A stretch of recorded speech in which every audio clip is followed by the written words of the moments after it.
What's up, everybody? Look at that scary-looking SOB on the screen. Thank God you got the mask on for several reasons. Number one, we don't have to look at your face. Number two, we don't have to see you lagging. It's your fault. It's on your end. Here we go again. Hey guys, Halloween 3, Season of the Witch mask. Yeah, that's definitely going to have to come off. But I need a drink, so I got to take it off. Yeah, it sounds like shit.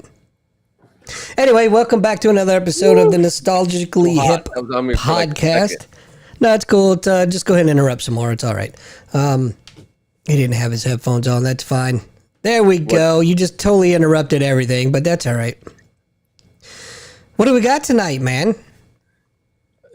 Halloween 1, 2, and 3. We're going to cover some more Halloween specials since it's the Season of the Witch. But this week, it's going to be a little bit different because we're bringing in an expert on the topic. Good friend of mine who goes by the name of Doc. And Doc, can you say hello? Hello. Hello. And That's going to be... use that term loosely, expert. I just like Halloween and all things about this season, and I watch a lot of movies. So right, and I retain information that most normal people would just get rid of instantly because it's superfluous. Right. But you're the guy that, like, I mean, I love horror movies. That's why this is I'm looking forward to all this, but you're the guy that, like, I'll know the movies, but you will know so many details. Like when we talk, it's always like, oh, the director of that's cousin was married to so-and-so who I was at their wedding and he was there playing pool over by, it's like, you always kind of have something like that. The superfluous stuff I was talking about. Yeah. First off, let me tell you guys, thanks for having me on the show. I'm not nostalgically hip. I'm nostalgically nerdy. So it's an honor to be here today talking to you guys about something I love and you love. I don't know if Andy's just going to sit there and be in hell the entire time or what. Pretty much. Okay. Perfect. We'll get you involved, Andy. And you have a podcast of your own, right? Yeah, me and my buddy Steve, you've actually been on it. It's called Schlock or Not. And basically we watch movies from all types of different genres and we discuss the movie and break it down. And at the end, we try and figure out whether it's schlock or not, which interestingly enough, my son went and saw a movie the other day and he agreed, him and all of his friends agreed it was schlock. And I said, it was terrible. And he goes, no, it's great. I was like, well, schlock is not good. And so he thought that schlock meant it was good. And I was like, no, schlock is not good. It can be good. There can be good schlock, but normally that's, used for terrible movies that, don't have any redeeming values really, besides the boobs and blood. Connie and I went and saw a movie this weekend. Forget the name. It was The Exorcist, the prequel or the sequel, I guess. Oh boy, Exorcist Believer. Yes, that's it. What'd you think? I thought they wasted $400 million on buying the rights to that piece of shit. That's what I thought. Yeah, that movie I think cost $23 million to make, and it only made $13 million, and it only made $27 million in the theaters. So and it's supposed to be, I guess the rights are for a 3-film deal, so they're going to have to make like over $100 million per movie to make that financially successful. I really didn't like it. I mean, it was. It just seemed like it was poorly put together, and like they figured that they would ride the name only, and it's pretty predictable in my opinion. So Ellen Burstyn, who played, I think her name was Chris McNeil in The Exorcist, the mother of Reagan, she shows up in this movie again, correct, Andy? She does, and spoiler alert, there's someone else that makes a cameo as well. I would assume Reagan. Yes. Yeah. So from what I heard, they offered Ellen Burstyn the role for that movie, and she turned it down, and they offered her an astronomical amount of money to go to the charity of her choice, and that's why she did it. And I'm sure she also said, if I do this movie, please kill me off. So did they kill her off? No, they didn't kill her off, but she didn't come out unscathed. We'll just leave it at that. Copy that. That was just a theory I had because I didn't know if she'd want to come back. You know who directed that movie, right? I don't remember. David Gordon Green, the good segue into, he did the last 3 Halloween sequels where they completely forget Halloween 2, go straight from Halloween 1, the original 78 version, and go to Halloween what was it, Ryan? Halloween Ends, Kills, and what was the last, or what was the first? I can't remember, Doc. I seen the first two, I think, in a theater, and I held out for the last one. The third one I didn't even finish, man. The third one was so bad, dude. David Gordon Green, Andy, is known for movies like Your Highness and I believe Pineapple Express. Oh God! So he really has no experience directing horror movies besides the Halloween franchise that I think that he murdered, like Michael Myers. You know, speaking of, you will be happy to know, I did my homework, Ryan. Okay. I watched both 2 and 3. Good. Yeah. You got 3 the night we got off last week, and you said you were going to watch that, but you did watch 2 then? I did. And as a special, I guess, homage, if you will, to Mr. Carpenter there, I watched Escape from New York. Solid. Interestingly enough, I'm sorry. Go ahead. I didn't realize that a lot of that movie was filmed here in St. Louis. Which movie? Escape from New York. Yeah, all of the train station scenes. That's all downtown in St. Louis. It's supposed to be New York, but there's still a bunch of trash everywhere, and it looks just like New York. Well, they didn't really have to do much.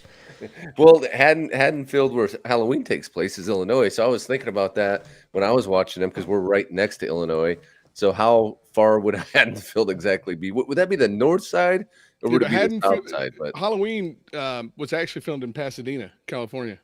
Okay, but it's so supposed to be Illinois. Yeah, it's supposed to be Haddonfield. But if you watch in the movie, you'll see palm trees in the background, and they had to cart in and import bags of old leaves to throw around to make it look like Haddonfield.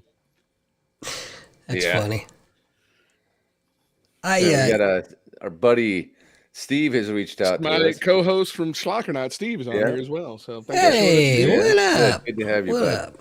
So what would you guys say your top 3 John Carpenter movies are? Andy, you want to go first? Yeah, I'll go first because it'll be short. Not a big, huge fan. And when I say that, I don't mean it as I don't like his work. I just the genre is not. I'm not a big fan of, but definitely Escape from New York. He did Christine, right? Yep. Yeah. Yeah, I liked Christine quite a bit. Man, I'm not gonna lie, I'd be hard pressed to think of a third one right now. Ryan? It's a hard one because he's got, I love Christine. I love They Live. Yeah, it's a classic. That fight scene between Ronnie Rudder. 1, 2. I'm a big fan of 3. That's my guilty pleasure. That's Halloween's. I like Assault and Precinct 13, right? Yep, that's great. Man, if I had to, I would probably say The Thing, Season of the Witch, Halloween 3. And probably They Live. It'd be a tie between They Live and Christine. But Christine, I don't know what it is about that show. It's not even really an R-rated kind of horror movie, but I just remember watching the hell out of that on HBO back in the day. It's just different. It was so different.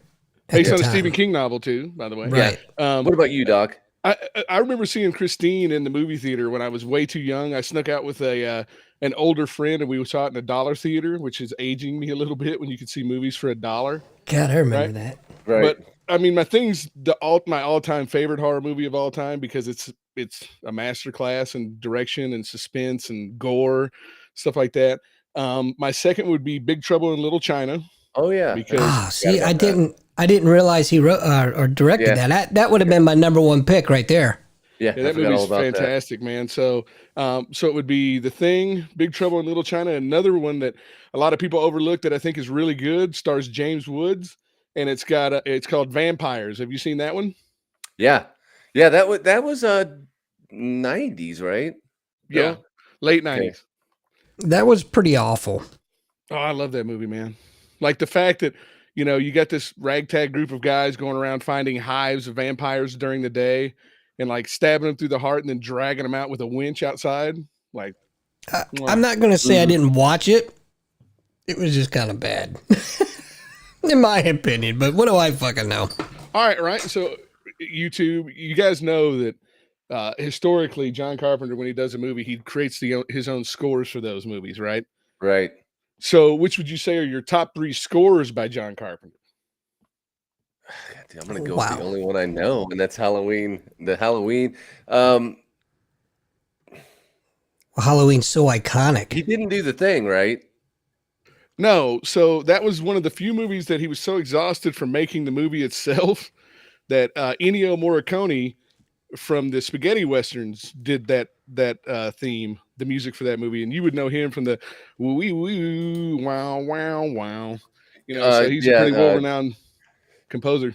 Fistful of Dollars, The Good, the Bad, the Ugly. Yep. Sounds like my last marriage. No, that's more wah wah wah. God, I'd probably the only ones I really know would be the Halloweens, and I was actually just listening to that.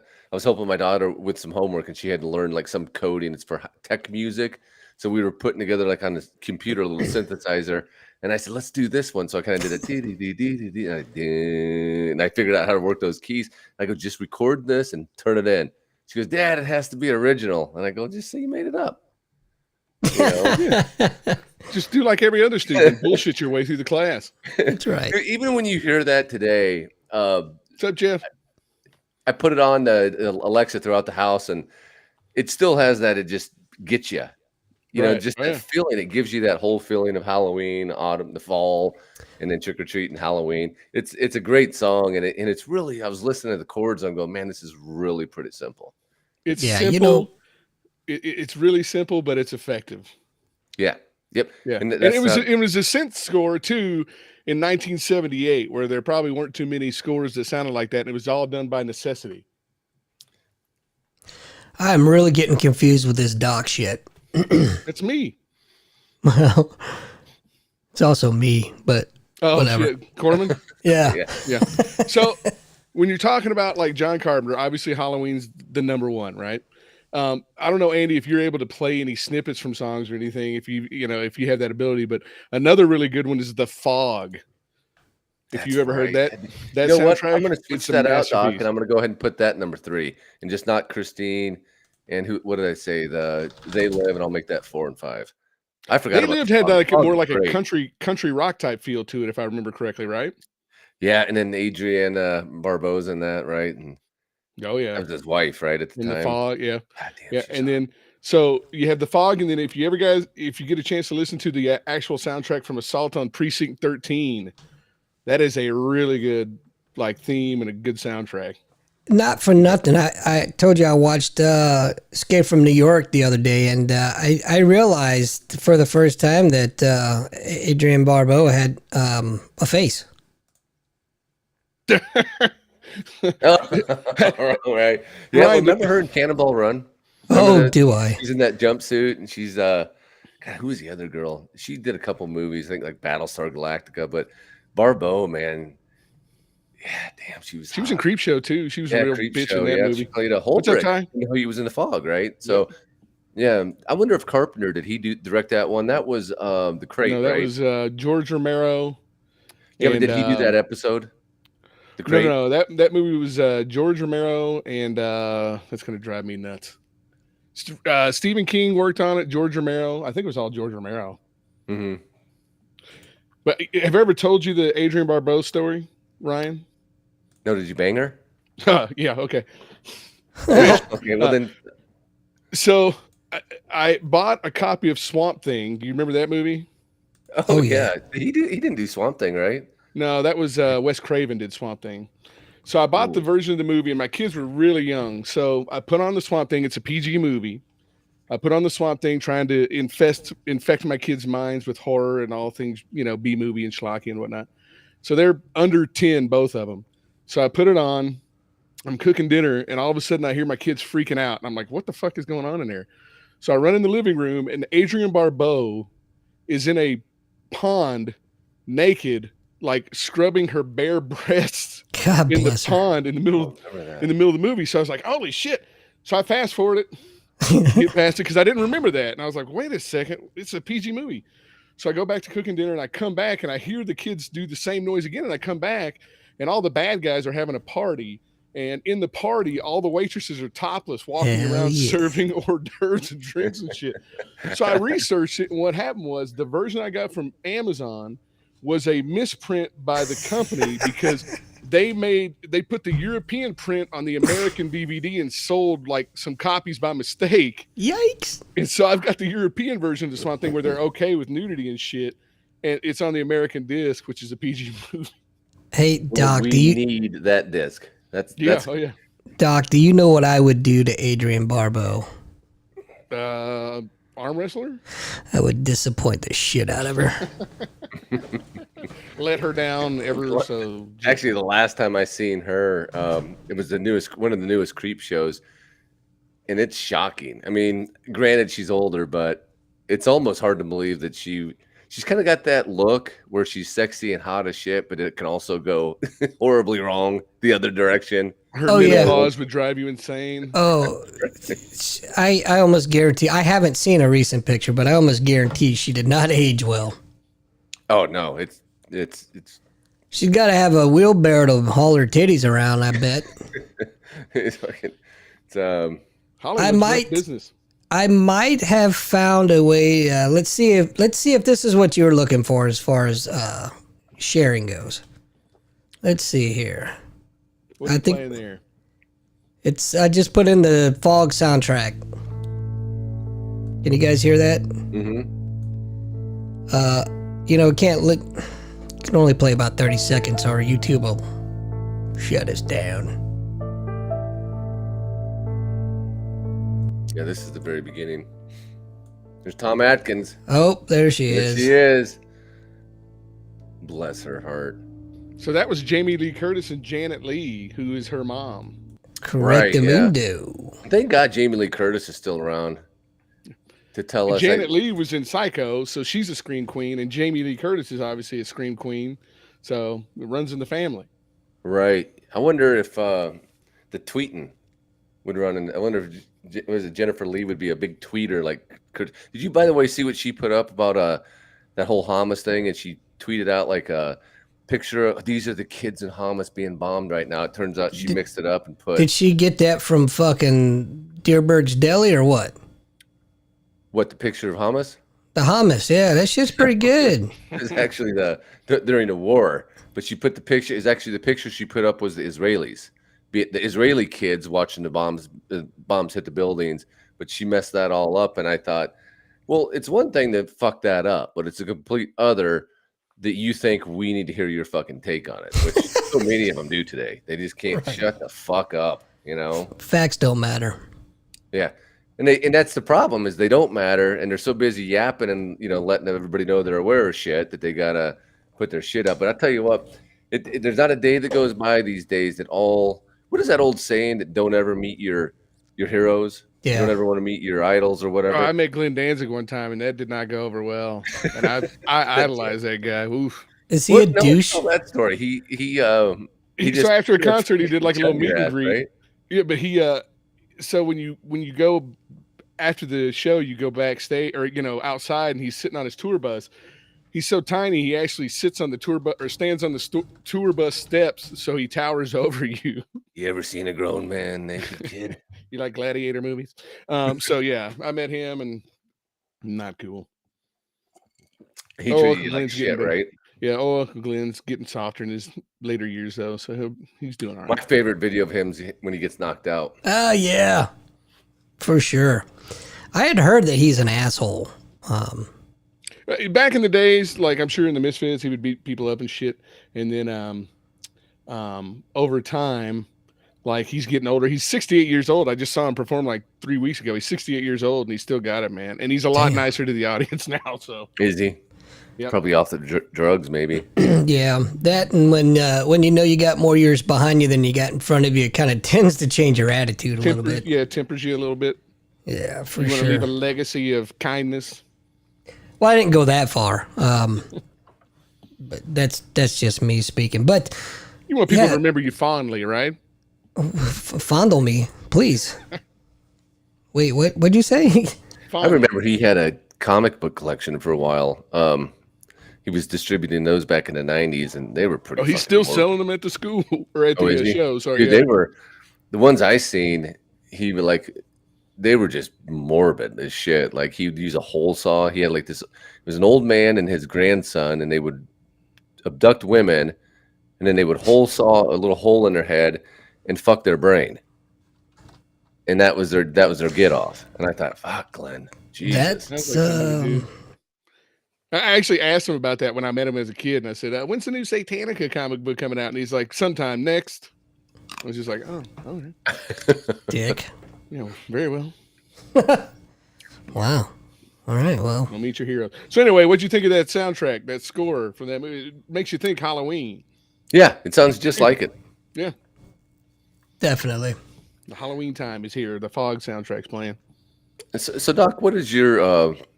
Now you said Halloween's not your favorite. Nope. You like them, but you got other Carpenter ones. I assume it's the Things number one, but great. What's your favorite Halloween? Part two. Now we talked about this too. That's a little bit different because that was one of Carpenter's. He kind of rushed that out, right, to get it out. Halloween was a big hit. The studio kind of pushed him forward to get another one out quickly. So he kind of he wanted to do every Halloween movie was going to be a different Halloween story based around the season of Halloween, and they were like, we want more Michael Myers. So at the end of Halloween, Dr. Loomis shoots him, I think 7 times out of a 6-shot revolver. There's a continuity eror there. I shot him 7 times, 6 times, 6 times. But he shot him actually 7, right? And I think that's. He's not human. he's a monster. Anyway, and he always escapes from the psychiatric ward on Halloween too. It's like weird. Okay, shit, that's easy. I can show you guys how to do that. So he pushed through. I don't remember honestly if Carpenter even directed part 2. I think he did. Check. Did he? Was it because it was always him and Deborah Hill, right? I think he Deborah did. Hill I think he rushed through it. But I mean, it's a loose story. But what I like about it is it's got more blood and guts. Let's see here. He's got those tits you like, right? There's a couple. Director of Halloween 2 is Rick Rosenthal. Rick Rosenthal. There we go. Okay. Yep. Wow. So he didn't even direct it. I think he produced it, provided the score, obviously, for the movie. But Halloween 1, the original, is largely bloodless. There's not a lot of blood. It's kind of boring, to be honest with you. I know people are going to say blasphemy for that, but it's kind of boring. And there's not a lot of action, not a lot going on. It's more based on mood and theme. But Halloween 2 has all the goodies that you want. All the blood, the boobs, that apple scene where the kid's coming into the emergency room and he's bit off half his tongue with the razor blade in his apple was cool as shit. Doc, I'm going to need you to look straight into the camera. Let's talk about the apple scene because I was just watching that. We got to do something important here. Okay. Doc, look straight in the camera. Okay. Dominus Ominous. I absolve you of all your sins. Thank you. I needed that. Now go forth and fornicate. Yeah, well, what I was saying was that the kid bites into the apple, and the part that sticks out to me the most is that little fucker decided to eat the fruit on Halloween. Right. Right. What a total work of fiction. Yeah. So he eats the fucking fruit, and he ends up in the hospital with a razor blade. So he he must have went to town on that apple because he got that whole fucking razor blade. I mean, it's half in, half out. It didn't even sink into his head until it sunk into his mouth that there's a razor in there. Then he goes to the ER, and I thought to myself, what an unlucky guy, man. He goes to the ER the same night the killer's going to show up. Worst night ever. Yeah. Worst night ever. I mean, that's God saying, yeah, your time's up. So go ahead, Andy. I was just going to say, I did enjoy the hot tub scene. You guys had for sure prepped me for that quite well. What about the scalpel in the back where he lifts the nurse up off the ground? That's damn impressive. Yeah. Yeah, and that was classic when we were kids. That was the big scene that everybody talked about, because how could he do that? He's so strong. He's not human, you know? Yeah. What's cool about, the Halloween movies before they get into the Cult of Thorns shit and all the old, and Danielle Harris's character and all that stuff in the later movies is like there was no motive, right? And that's what Rob Zombie ruined when he made the remakes of Halloween, is he brought in a motive, like the whole white trash kid raised in a broken home, getting picked on, torturing. They did have like the 7 stages of cruelty where he's torturing animals and doing all sorts of delinquent shit that shows where he's going to go. But like, even the newer ones, they show his face briefly while he's in the psychiatric ward and stuff like that. It's just all I just want a killer that has no motive, that you can run as fast as you want, and he's just going to shamble behind you and finally catch up to you. That's the stuff I like. That's many of my nightmares. Yeah. Yeah, he takes the mystery out of it, right? Yeah. That was the whole thing, is because when we were young, we loved that movie. And when we would talk about it, we would talk about, so what do you think it is? Do you think he's the devil? Do you think he's a demon? Do you think he's just so cold? Because there was that whole mystery aspect of it was kind of like a straight line to kill. He's like a killing machine. And then he tries to do a background on it and he just shreds it, which is typical of Zombie, right? He just overthinks it and tries to hyper stylize it. But like even later on in the original movies, they kind of decided that, Jamie Lee Curtis is his sister, which, like, didn't he kill his sister at the beginning of the first one when he put on the clown mask? Like, but it's weird because in 2 they flash back, because there's a scene when she's in a hospital and she's flashing back to when she goes to visit Michael at this insane asylum. He's sitting in a chair facing that window, and she walks in with the doll or whatever in her hand, but there's no mention of it. Just her, and apparently her parents thought, hey, let's take her to see her brother, the same brother that killed her sister. Is all you can presume, right? Like, obviously we know he killed the sister in the first one, but there's no mention of her. So the parents, after one daughter's dead and Michael is committed, they decided to have another girl, another daughter. So he's got a sister now? Or was she at another babysitter's house in the first one? Or like having a sleep? I'm sure they explained. Well, wasn't that supposed to be the big shocker, like kind of like Darth Vader, right? Or I'm your father. It's kind of like he was trying to shock it, put that whole sister thing in it, and it doesn't really make sense. And I think that's kind of, if you want to pick that movie apart, you could start with that. I mean, they were talking like every time Jamie Lee Curtis came back, they would have to beg her to come back, right? So like in one movie, she's like, I'll come back if I can kill Michael Myers and end it for all. And I think that's Halloween H2O. Like, and that's when she literally cuts his head off.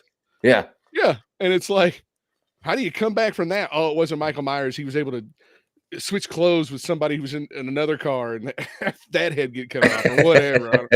No, that's writing. We can't also forget that there's been a lot of shitty stuff in the Halloween movies, like Busta Rhymes beating up on Michael Myers. Like, that was 2-0, wasn't it? Yeah, with Josh Hartnett, right? Yeah. So can you guys explain Halloween 3 to me, because I didn't get it at all. Halloween 3, John Carpenter got his way so he could make, he could produce a movie that was based on the Halloween mythos, right? So that's exactly what it is. Another Halloween story, and then it bombed so poorly because there was no Michael Myers in it, and everybody was waiting for Michael Myers, that they brought Michael Myers back in the fourth one. So it's just this weird anomaly. In the story behind it is he's not in it because it was supposed to originally be a trilogy, I believe. And that was his original intention, but the studio pushed for 2 because 1 was so successful. But so when he has 3, he probably, I think, had regrets later on, right, Doc, about he wanted to leave out wished he would have left out the Halloween name. It would have been a lot more successful because you just named it Season of the Witch, which is also confusing because I don't remember there being any witches in that movie whatsoever. No. Isn't Halloween considered the Season of the Witch, though? Isn't that but I mean, where that comes from? Couldn't have come up with a better name to signify like masks that are activated by the television that turn your brain into bugs and snakes and shit. Like Season of the Witch is the one. That movie was directed by Tommy Lee Wallace, who's also like a producing partner with John Carpenter and Deborah Hill, and he is also the one who created the Michael Myers mask. Which did you guys talk about that? I didn't hear on the last episode if you talked about what the Michael Myers mask actually is. No, we didn't talk about that. I think that's pretty well known at this point, right? It's a William Shatner that wasn't it Castle? Was it Frank? Who's that? Not Frank Castle. That's the fucking Punisher. Who's the guy that originally played Nick Castle? Nick Castle. Yeah, didn't he tell him we need a mask, and he ran out to the Walgreens or something, picked up a mask, bought a Star Trek Captain James T. Kirk mask. Cut out the eye holes so they would be bigger, painted it white, and then like tussled the hair so it didn't look like Captain Kirk, and like kind of basically combed it back. So that guy, Tommy Lee Wallace, actually still to this day will make custom Michael Myers masks from original James T. Kirk masks, so it's authentic to the original mask. So he just took a spray paint and tussled the hair, a hair pick. I had no idea. Eye holes out. Yeah, that's crazy. Yeah, so they were on a budget. They were on a really low budget. But back to Season of the Witch, man, because that actually has a story, right? Betsy was watching it and she goes, oh, look at all this sophistication. It's like the lady's got the gears and nuts and bolts on that tray. The doctor, remember, he sends the body to the lab, the body that got burned up in the car. Mm-hmm. And he sends the body, she's looking at all the parts and she goes, I'm seeing gears and washers, and I don't think there was a human in that car. And Beth goes, look at the sophistication. That's another Tom Atkins film too, which that dude has got a face like a baseball mitt, but he is awesome. Man. But man, he gets some pussy in those shows, doesn't he? It's almost fabulous because you're watching him in the fog. And he like gets out of bed he's in bed with Jamie Lee Curtis, and she goes, "What was your name, by the way?" And I'm like, "God damn!" So my son and I watched that last week, and I was like, "Watch how fast Tom Atkins lands his trim." And she's hitchhiking, and he picks her up, and like literally 5 minutes later, he's having sex with her in bed and doesn't even know her name. And that guy looks like he smokes 2 packs of Pall Malls a day. He gets out of bed in Season of the Witch, remember, because the ambulance is picking that girl up, their next door neighbor, and he gets out of the car. It's like the worst body. I mean, that body looks like, dude, like freaking 10 pounds of potato stuffed into pantyhose. Fuck, it was hot. I mean, wait. Sorry, man, that was my inside voice. But he's a great guy, dude. He actually laughs and has a good sense of humor about it. That's the dude with the mustache, right? Yeah. Right. Okay. Yeah. I love his line in Night of the Creeps when he's like, the good news is your dates are here. The bad news is they're dead. Well, we can maybe make some good news out of it. Are they still warm? There you go. Thrill me. He always said thrill me in his movies. Thrill me. Like, he's got so many classic one-liners, man. Like, he's at all the horror conventions, man. People love that guy. Oh, he's great. He's great. Awesome. When you see him on TV talking about it, he's just got such a good outlook on it. But what about in Season of the Witch 2 when you kind of get confused because he's doing detective work, and then you have to keep reminding yourself that when the movie starts, he's a doctor. Yeah, he's a fucking doctor. But he mid-movie, you don't know if he got a minor in criminal justice, man. Maybe that's just hobby. I mean, look how many people are doing podcasts where they're trying to solve crimes for 30 years ago, for God's sakes, and they like, you go distract him. I'm gonna run around the side of the building, and he's like off. He's like a fucking ninja. So here's where my mind was at watching that stupid movie, right? And I say stupid because I may or may not have been intoxicated, but anyway, watching the movie and when the young lady's on the phone in the lab, like you were talking about the parts, I don't think there's a human body, whatever. All I can think of, well, you know damn good and well there wouldn't be no fucking phone there, number one. Where's your infection control? What the hell is going on here? And I realized, shut the fuck up and just watch the movie. Well, she's looking at nuts and bolts, Andy. What the fuck is she? At this point, it's all out the window. She's got a tray, and it is literally 2 trays of nuts, bolts, and washers, right, and some ash. That's what, and she's like, I can't. And it takes her, by the way, it takes about 4 days, I think, before he gets to return, because he calls her, says, you got anything yet? And she says, I'm still working on it. And I would have said, I've got nuts and bolts and washers is what I've got. I don't know what the fuck you want me to look for. You didn't give me much but she keeps looking at it, and she's sitting there. They come back to her later on. She's still there. Like at night. She stayed late to look at those trays. She's a fucking government employee, man. She's milking that shit for everything she's got. Through them. She's just like. But anyway, did I mention I wasn't sober? So then I'm realizing, oh yeah, it's not that serious. Yeah. Well, have you guys even thought about how awesome that Silver Shamrock song is? It's great. That's London Bridges, right? Yeah. Yeah. Thanks for putting that back in my head. Yeah, so that's the London Bridges song because it was public domain. Yep. So they took that song and they changed it around so it was Silver Shamrock. But I mean, dude, you hear that song and instantly you think Halloween. I do now. I didn't before, but yeah, now that I watched. Had you heard the song before that? Well, not that version, no. Yeah. You'd heard the original London Bridge song. Yeah, I still sing it to myself these days. But nice. So what did you think of it, Andy? Did you like it or? Again, I'm going to preface it with it's not my genre that I typically like, but it actually wasn't bad because I did feel that there was a plot there. Would your genre be considered, Andy, because I'm going to try and do a little bit of an intervention here, Ryan. Would your genre be like war movies? Do you like war movies? I like action. Yeah, action movies. Have you ever dabbled in any of the action horror movies like Dog Soldiers or I have Dead seen Snow? that one. Dead Snow, about undead Nazi zombies and shit.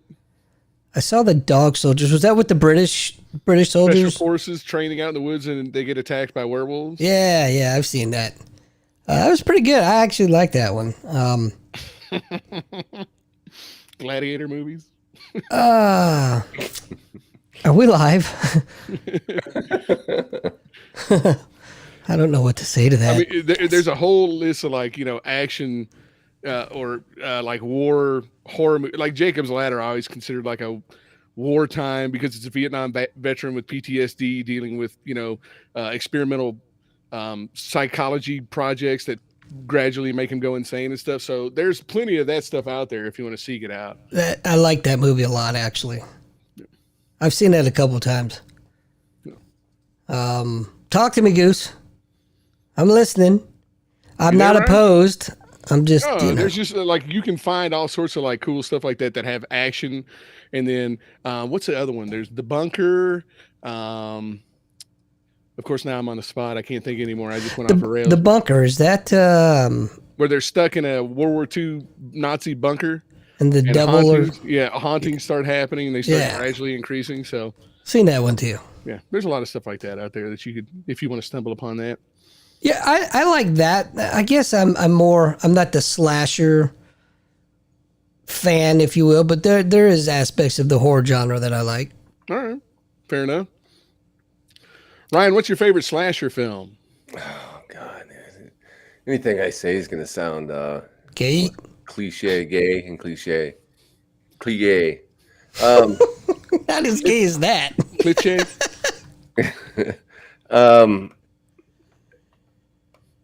I don't know. I was always, as a kid, and I know we're talking about it, but it was Halloween for me. And you mentioned that there's not much blood in it, and gore, but I think I liked, it's more of your imagination that you did with that. Like you knew what he was doing, even the dog gets killed off screen, but you know that he's evil. And I think that's what gives that presence to that, makes it, to me, scarier. When he stabs the guy in the door, that was just back in the day, dude. Like they try to put that in every one. And he does the little head tilt there to see like he's like studying his work and admiring what he's just done. Yeah, and they throw that in two again too, right? When he stabs the girl in the office, the doctor's office. That's a signature Michael Myers move at this point. Yeah. Yeah, but that was great then, and you hadn't seen anything like that at the time, so I like those. I'm a big fan of that original Texas Chainsaw Massacre, and I don't know if you'd consider that a slasher, but that one creeps me out. See, you can compare Texas Chainsaw Massacre with Halloween because it's largely bloodless. There's not a lot of blood in that movie either. But Texas Chainsaw Massacre is more about it's not about the violence, it's about the atmosphere. Like you feel like you can smell that barn, you can smell that house, right? And it's just the emotion that is invoked by these people being in this terrible situation, that again, no motive except for, I guess, meat, because all they want to do is eat people. But you're just thrust upon this terrible situation that you can't escape. Because I mean, if you think about that, what is the bloodiest scene in that movie? There's really no cuts his own leg. Yeah, right at the end, the chainsaw falls on his leg and it sprays up a little bologna or whatever, and you get a little blood, and that's it. But I don't think it has to do with the chainsaws. If you go back and you think about when he hits the first victim, that metal door slides open, he hits him with the hammer, and if you watch he's neurologically affected at that point. He's pretty much brain dead. The guy kicks his legs. That was pretty disturbing to me, right? Like I still like the authenticity of that. He pulls with the legs him in, like kicking around like he's having a seizure basically from his right. brain. His brain's cut off, right? He's just damaged, and it's major head trauma. He pulls him in, and that's a good part. Then later, I'll tell you the part that gets me is when they put her over the bucket. And by the way, that lady, I can't remember her name right now, but she's actually in another one of a movie we both like, Doc, and that's Mandy. She's the old gray-haired lady that shows up with the Colt. Yeah, oh yeah. Yeah, that's her years later, obviously. But when they put her head over that bucket and have Grandpa try and smash her head with a hammer. Dude, that is so fucked up, though, man. Like, and the screaming that she does, it's just over and over and over. But to me, it was effective because when she's done, it just that screaming in that moment, you can tell how messed up she is. It makes it uneasy for me. Well, even when she escapes at the end, like she's in the back of that truck just screaming her ass off because she can't believe she survived that and got that lucky that guy just happened to be driving by at the same time. But again, I'm going to go out on a limb here. You may not like it, but I like Texas Chainsaw Massacre 2 better than Part 1. I love it.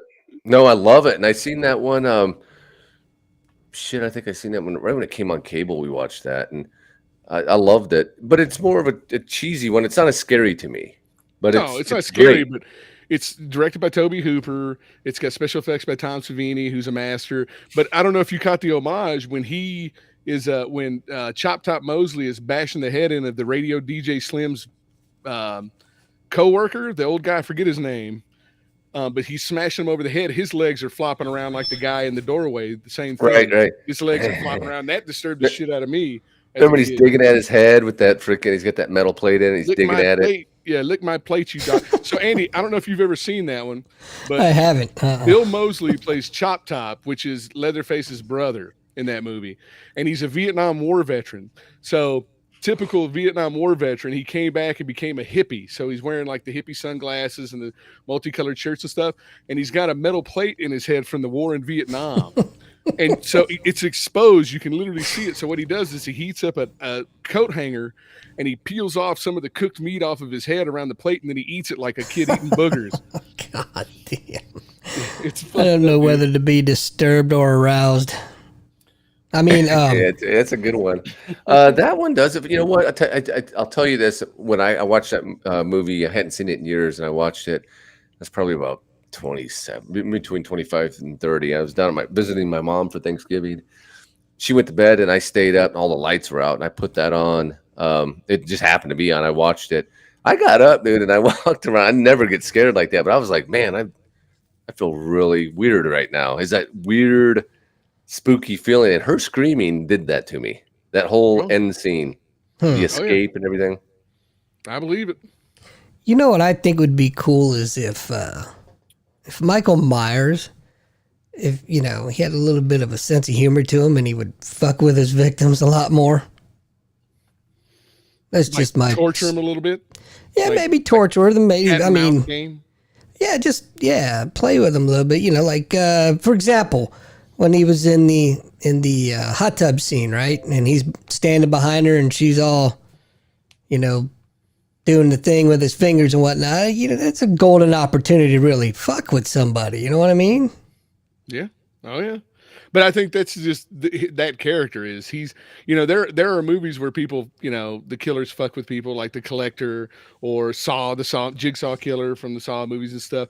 But his is just unrelenting mission to kill as many people as possible. You know what I'm saying? So he's very efficient. He's just got to get in, get out, get it done. Yeah, it was just my sick, twisted, warped mind. That's all it was. The first one for me, I still think that's what makes it neat. This is before we know that she's supposed to be the sister. He's almost, if you go back and you look at it, he comes back there and it's like he's on a beeline from the insane asylum to kill her because she, remember the car scene at the very beginning, and she like says, "Hey, don't you know speed kills," or whatever. And from that moment on, well, actually from the insane asylum on, but that moment kind of initiates it. He's on a mission to get her, and anyone who gets in the way, who's attached to her, gets killed. But he doesn't seem to go out of his way. He's not after to kill the whole town. He's not just killing it. He's just killing. And I think it was based on the babysitter killings, right? Like that had happened shortly before that. Because I think that was the original name of the movie. It was supposed to be the babysitter killing. Let me ask you a question, though. How old was Michael Myers when he was committed? Do you remember, Ryan? He was 12, I believe, right? I don't know, but he was a young man, right? Yeah, because remember, there's the extended version at the first scene. Well, I think he was 8 when he kills his sister. He's 12 when they show up in the extended cut earlier when Loomis shows up and talks to him. And then he's 21 when he gets out. So, I've got a 15-year-old, okay? And he doesn't know how to get anywhere with directions. So how does Michael Myers escape the insane asylum? 1, he knows how to drive. 2, he knows how to get to his old house or his old, neighborhood. And 3, he knows what Laurie Strode looks like. Like, how does he know any of that stuff? He's not a man, I tell you. That's all you need to know. That is it. That's it. Like, I'll take my son to the other side of town and he'd be like, "We're over by Walmart, right?" It's like, "No, we're nowhere near that place. What are you talking about?" Like, he moves around like, the amazing part is he moves around like Pepe Le Pew and still gets his kill. Right? Yeah.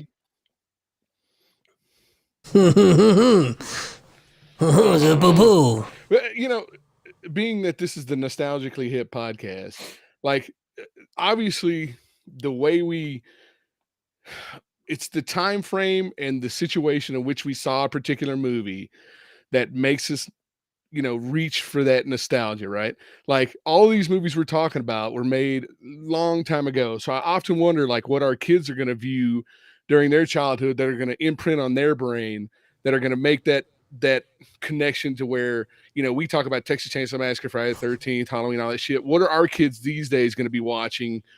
They're far inferior movies. We know that. I mean, Andy just saw The Exorcist Believer, and he can tell you what a hunk of dog shit that movie was, right? Well, what are they going to see that sticks with them, that they carry on to their adulthood, that they enjoy so much? And so that's why I make it my mission to watch Steve just said Greasy Strangler. That's definitely one that'll stick with you. Sounds like I've never seen it, but I hear about it so much from Adam. Have you seen that movie?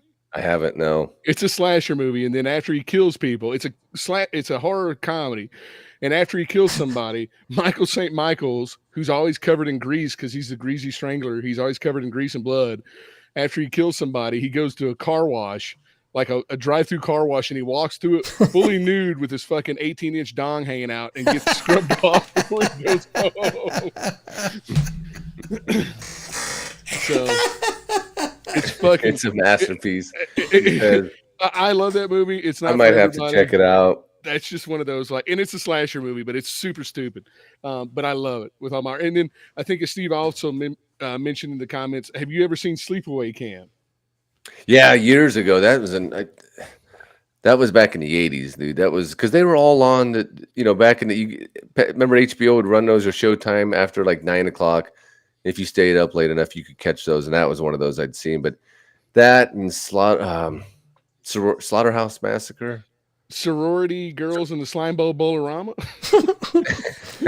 No. Andy, do yourself a favor. If you've never seen Sleepaway Camp, that ending has got to be seen to be believed. 100%. Okay, I'll check it out.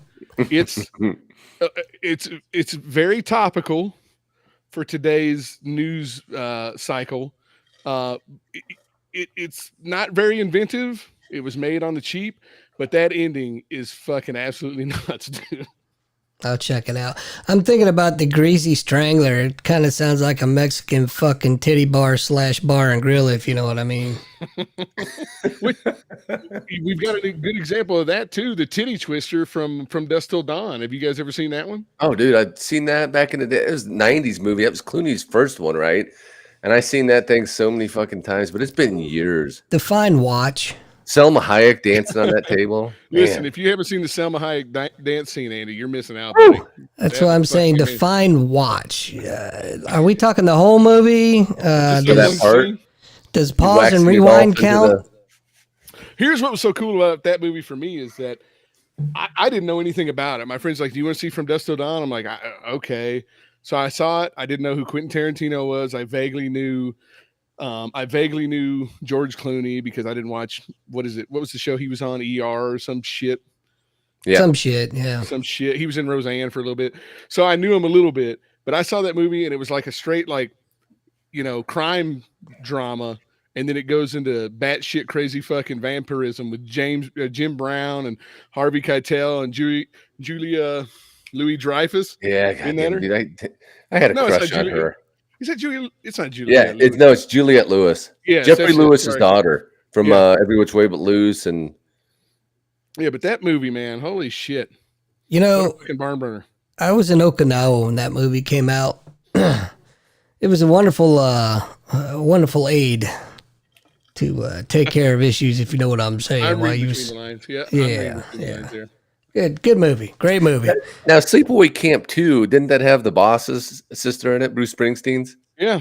It was, I forget her name, but it was Bruce Springsteen's sister. She didn't tell anybody about who her brother was until they wrapped shooting, because they did Sleepaway Camp 2 and Sleepaway Camp 3. They filmed them back to back for $400,000 a piece. But damn. those movies are silly as shit, man.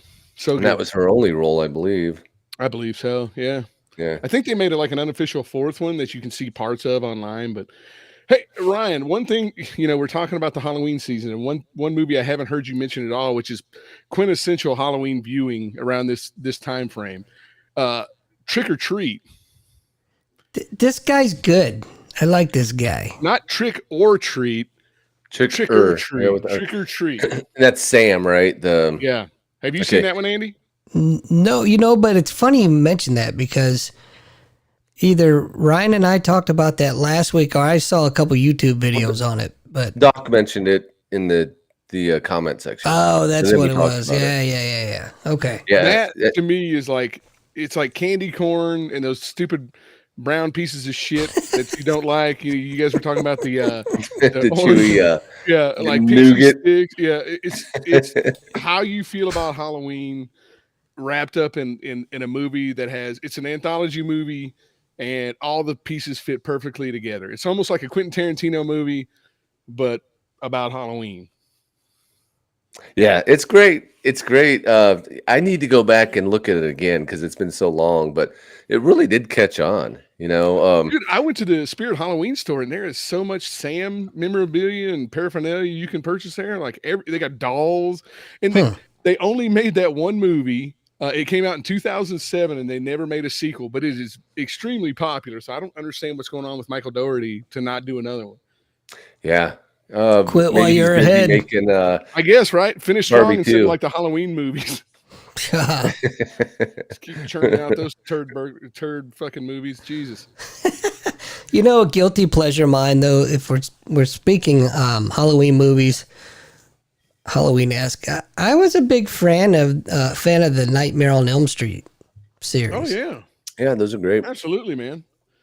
Absolutely, and that was based on a true like Wes Craven created that story based on people actually just going to sleep and dying. There was an actual news article where people were going to sleep and dying, so he kind of expounded on that and created the Freddy Krueger. And dude, let's not like skimp on the fact that dude Freddy Krueger's a terrible person. He was a pedophile who killed his children victims, and he was burned alive by the parents in vigilante justice. Like, it doesn't get any harder than that for a horror movie.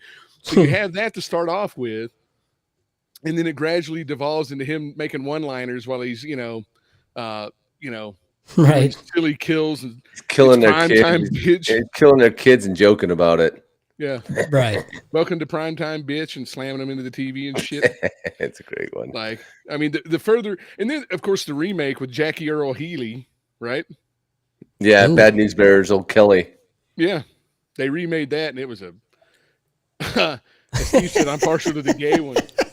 Yeah, I love 2, dude. 2's great, man, and it really is. Wait a minute. If you throw that aspect out of it, so it's actually made. It was Ryan. The guy was gay. The lead guy's gay. It's got a lot of gay things, but it's tame compared to what you see today. It was just kind of, what would you say, Doc? It was just kind gay? of. It's definitely gay, but it's good. I love it, man. I love the dance scene. I bet I've seen that thing 100 times, back in the day. When it came out, Andy, in the 80s, nobody really realized. It's like Rob Halford from Judas Priest. We all should have known it. It was out there in front of us the entire fucking time, right? Right. I rocked to him so much. And I bet you did, I still love him, though. Yeah. So there's actually a documentary, Ryan, about that movie. It's called Scream Queen. And it's about the problems that guy had after that movie came out. Yeah, it's really good, man. The guy had a lot of problems. It is good. He does a lot of victim shit, though, which, the director kind of looks at him and goes, I'm sorry. And he's like, and he just keeps going. You know how they do. Like, not just gays, but the victims in general on that. They're just, it's like, man, look, you made a good movie. Now you feel like you've been taken advantage of, but you did something that most of us will never do. 99% of us will never do. And it didn't work out for you. And you didn't get any more movies and stuff. I can't remember all of his bitches, but some of them were kind of over the top. Like, that victim status. Sorry, I'm just reading the comment. So, dude, that movie has so much going for it. Like the dog with Freddy Krueger's face on it. The scene, this should have been obvious to all of us at the time. Of course, I was like, I don't know, 9, 10. But when Freddy Krueger literally comes out of the gay kid's body, like coming out, like, Jesus, how do we not put 2 and 2 together then? Like, Jesus. We just didn't do, that's the thing with today. What makes us so different is that wasn't always on our mind. Racism wasn't always on our mind. It just wasn't. We didn't think about that shit all the time. We didn't care about any of it. We just wanted to be entertained, man. Just not that we didn't care but we didn't. Life's not easy, and we don't. If you sit around and think about all that time, you're going to be living in a society kind of like the one we're living in now, and that's kind of the problem. Is that we're just so fucking inundated with it that we don't. No one's happy anymore. Well, Adam got flipped off. He told me the other day he got flipped off by a 90-year-old man in a car. Nice. What do you make of that? And I go, no one's happy anymore, dude. Everybody hates everybody. We know back then movies were made for the purpose of escape. Yes. And nowadays they're made to preach, push an agenda. And maybe that's why we have such a fond memory of those movies is the escapism, like the way they made us feel when we were watching them, just exhilarated. 100%. Yeah. Well, they go back and watch them too now. That's funny because the kids today, well, they don't watch. My kids, I don't know about yours, Doc. They don't watch TV. So I think it's funny when they put all this stuff on today, like all of this message that they're pushing. My kids aren't watching that. I don't know about your kids, but they don't watch. They look at their phones or they play games. And then, like, every now and then he'll surprise me and be like, "Oh, let's watch a movie." And I'll say, "I've got an extensive DVD collection." I'll be like, "Just pick something," and he always picks solid picks, man. So I'm super proud of. He always goes right to the ones that I'm like, "Mwah, that's good shit right there." That's my boy. Yeah. Then, like, dude, I don't know if you guys remember or not, but Nightmare on Elm Street was genuinely terrifying when it came out, man. It was to me, the first one for sure. I didn't sleep for fucking weeks. It seemed like I could not. Of course, I was way too young to watch it. My parents were they weren't helicopter parents like they all are today. They were like, whatever. I remember watching Revenge of the Nerds, and my dad watched it after me, and he came upstairs, and I was in bed, and I heard him say, "Man, I wish I had seen that before Eric did." Holy shit! Like, parents just, I don't know about all parents, but my parents just didn't care what I watched. Like, MPAA ratings be damned. Who gives a shit? Like. Well, it was different. I remember I was watching Friday the 13th came on HBO, and it's just me and my dad in there, and that do do do do do, and they did that whole thing, and then it starts off with the hitchhiker, picks up the lady on the road, she's backpacking. He chases her into the woods and cuts her throat. The minute he cut her throat, my dad's head just whipped over, and he goes, "All right, go to bed." I remember he sent my ass to bed. And I remember going in and laying in bed, and my fucking eyes were just wide open, staring at the ceiling the whole night. Can't believe what I just seen.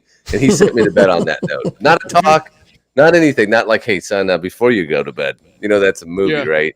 You're gonna be okay." Daddy's There's no guidance. Like, go to bed. There's no guidance there. Just like go to bed with all your deepest, darkest fears tucked right into you, and have a good night. Yeah, dude. I woke up with a few gray hairs. I'd lost 2 years of my life. I didn't get any sleep. It was unbelievable. That was a growing moment for me. That's how our parents handled shit, right? Go to bed. Yeah, exactly. I watched The Evil Dead, the original, basically through my stepdad's armpit because I was in his lap just watching that movie. And what's crazy is like, it's based in the woods. And it was actually filmed in the woods in Tennessee, so it looked just like my backyard. Mm-hmm. So, like, I walk outside of my house, I'm in the fucking Evil Dead. I'm waiting for a tree to rape me, for God's sakes, or a deadite to come attack me. But it just... Hey, Doc. Yeah. You can't rape the willing, man. That's true. Is that environmentally safe to be raped by a tree? I guess so. Yeah, I'd love it. Even Sam Raimi to this day says that scene, he probably should have put it in because it was far too... intense for Evil Dead was all horror. Evil Dead 2 was all horror comedy. Evil 3 was basically fucking Three Stooges in medieval times. You know what I'm saying? But that movie was really harsh back in the day, man. Yeah, one of the things I think that, well, maybe it's because we're older now, but that genre, and this is what I say so often, is that I watched a video or a comic book nerd was expressing why they get so angry. Because if you listen to a comic book nerd, like Nerdrotic or whatever those guys are, they're just furious and they come across as angry. But somebody broke it down on a video that I watched, and I get it, man, I get it. And he was basically like, this is what we did. This was our genre. That no one would talk to us. They made fun of us for reading comic books, and they were out at parties, and we just read comic books, and we were outcasts for doing so. Then all of a sudden it gets made into movies, it becomes mainstream, and you guys start changing the source material. You're changing it to how you like it. So everything that we had, you've now taken and you've come in and trampled on, and that's why everybody's so angry. Dude, I remember literally like going into school with a Fangoria magazine, and everybody like looking at me like I had a dick growing out of my forehead because it's so weird.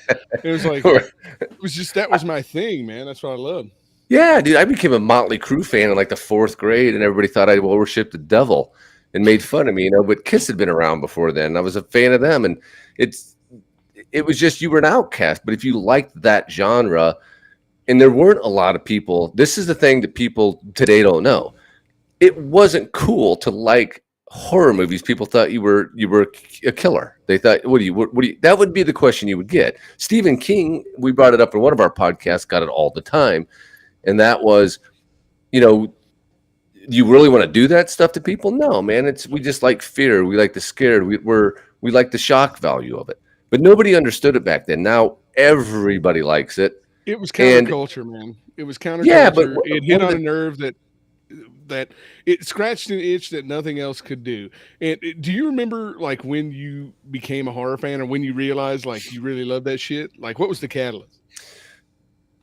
I can't remember exactly when. All I can tell you is that I knew I always liked that fear. I liked, it's an emotion. I had to take an emotions class in school, and one of the things that struck me is that there's comedies for people that love to laugh, and there's the terms of endearments for people that love to cry, and then there's the horror movies for people that love to be shocked or afraid, and it's just an emotion that you're stimulating, and it's whatever you like to stimulate.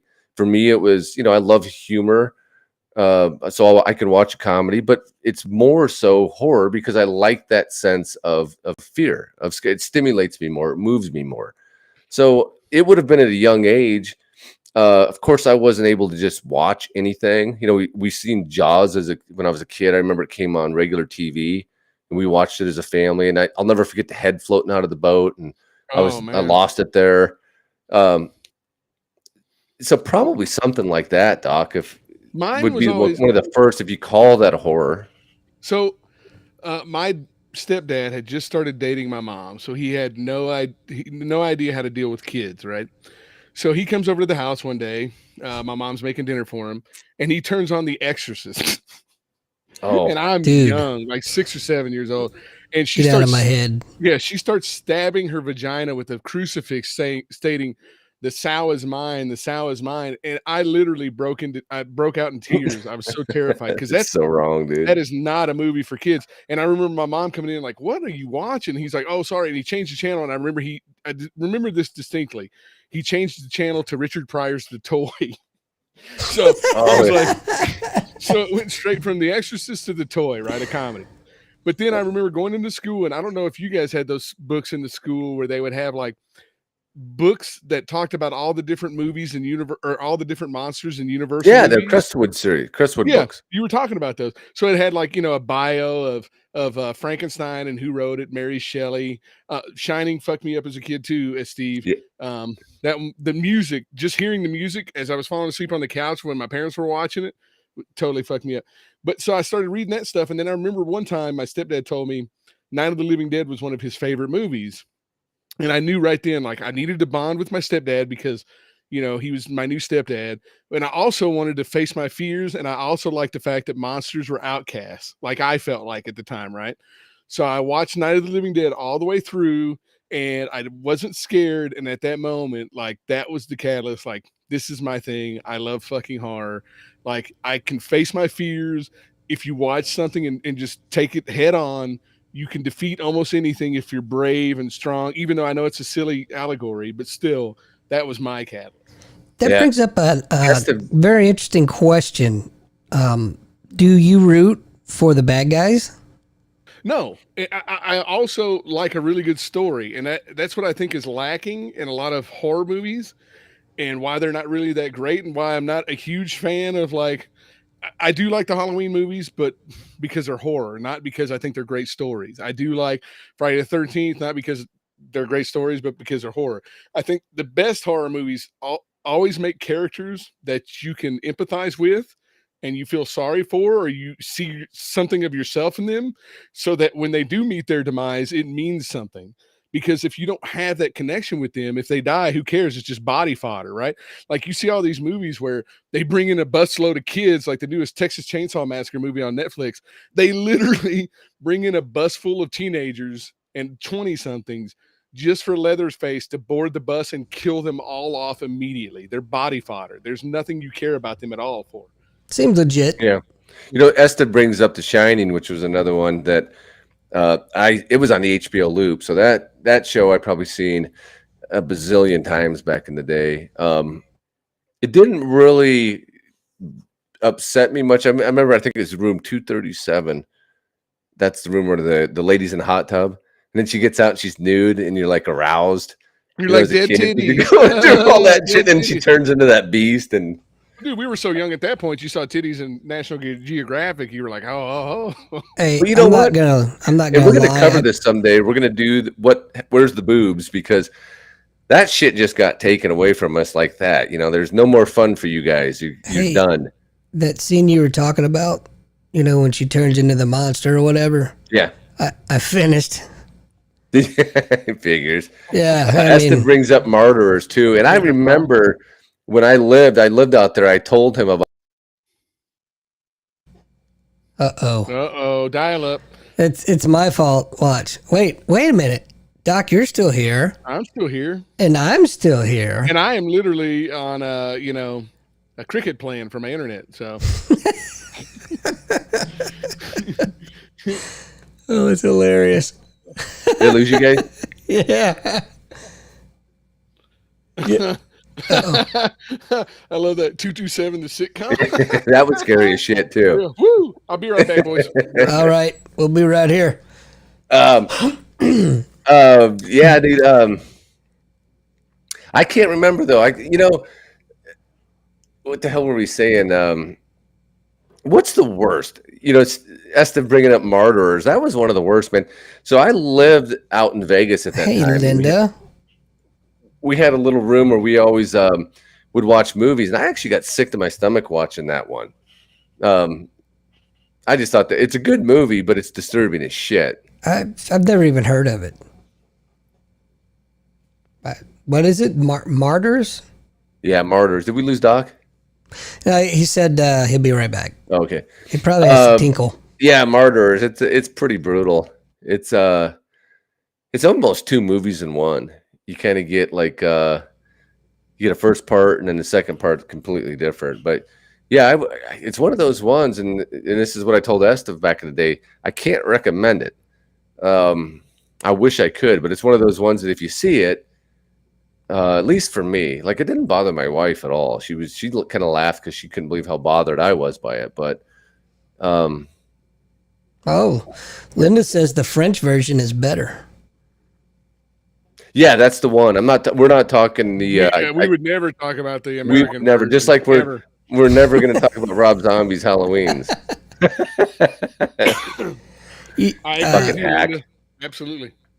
Doc, I wanted to wait till you came back to talk about this because you had brought up the movie, the only movie that has ever truly scared the absolute shit out of me, and that was The Exorcist. Okay. Man, I was pretty young when I saw it, and I think that's a huge reason why. But yeah, man, that one just freaked me out. Yeah, it's I think what was so effective about that is that William Friedkin took the subject matter seriously, and that's what they said was the Exorcist believers' problem was they took the Catholicism out of it and brought in just some like random religions and voodoo and all sorts of just mamby-pamby bullshit that really doesn't mean anything and doesn't have any like actual historical significance behind it. But also he shot that movie documentary style. And also there was the fact that Ellen Burstyn's character didn't believe in any of that shit. She wasn't religious at all. And if you remember, they tortured that poor girl, putting her through all the experimentations before they finally got to the part where she was like, fuck it, I guess I'll call a Catholic priest that I saw on the set the other day for my movie. And that's when, things really started getting terrifying because she couldn't do anything to save her child. And she had to enlist the help of people that she didn't even believe in the first place to help her. Right. Yeah.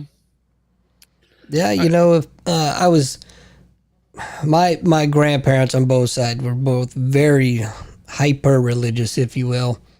And so it's always the fire and brimstone, you're gonna go to hell because you're a sinner, blah blah blah blah blah. So I saw how they reacted to that movie, which seeing their fear, I guess, kind of reflected onto me a little bit. But plus, there was a lot of grief in that because remember, Father Callis, he had institutionalized his mother, and while she was in the institution, she wasn't being treated very well. She ended up dying, so he had intense grief based on that. He felt terrible that he had put his mother in that situation because he couldn't care for her anymore. And then the fact that the demon Pazuzu was talking to him with his mother's voice, lended even more intense feeling to the scenes. Because remember, Reagan, as Pazuzu would say, like, why did you do this to me, Demi? Why did you leave me? And that's just it. Plus, Father Karras was also questioning his faith at that point. For a Catholic priest to not believe in God anymore. Can I hear your impersonation? Your mother sucks cocks in hell. No, not that one. No. The Demi. I mean, I'm sure it's a possibility, although she's not quite there yet. She would just be, Demi, why would you leave me? Demi, why would you leave me? I just wanted to see if you do it. Oh yeah, fuck yeah! I'm not ashamed. I'll do whatever you want. Whatever. So yeah. How about them Bears? That's why. Well, that was uncomfortable. Wow.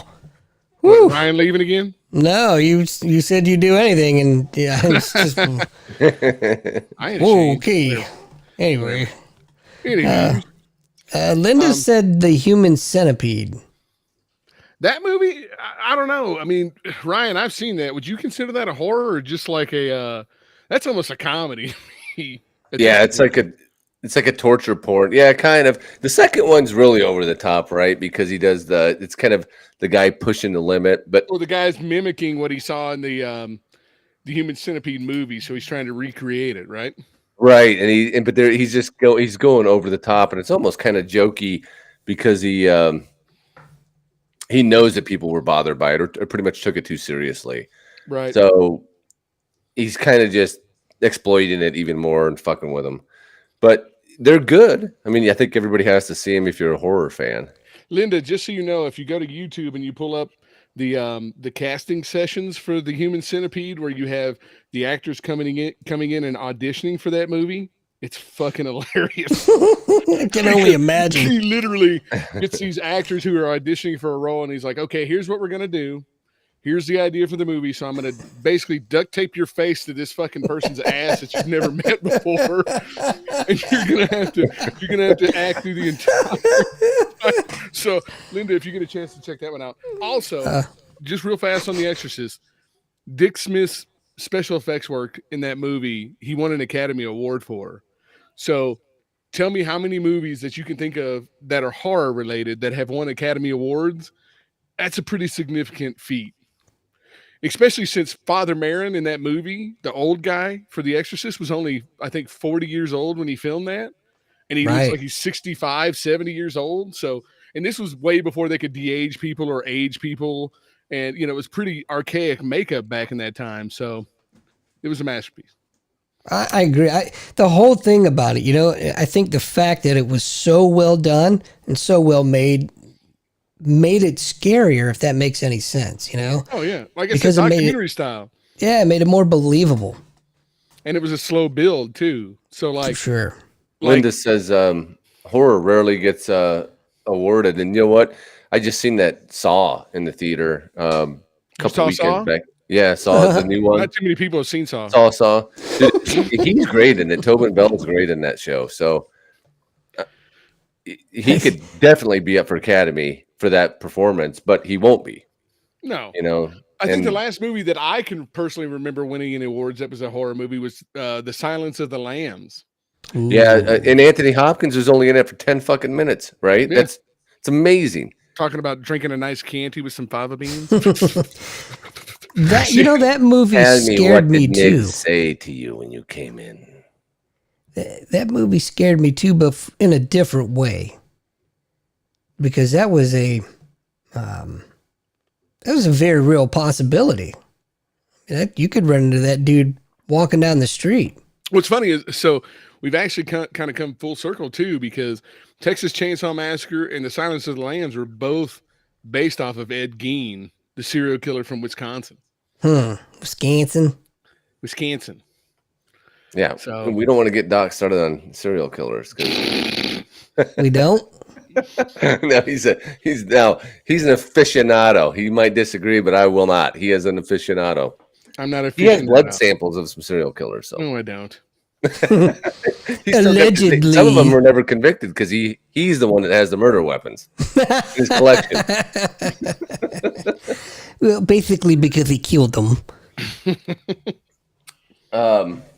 Allegedly. You want to hear what the coolest? Yeah, Misery won. What did Misery win for? Kathy Bates won, right, for Best Actress. I would assume so. Yeah, that's a good pull. Yeah, good pull.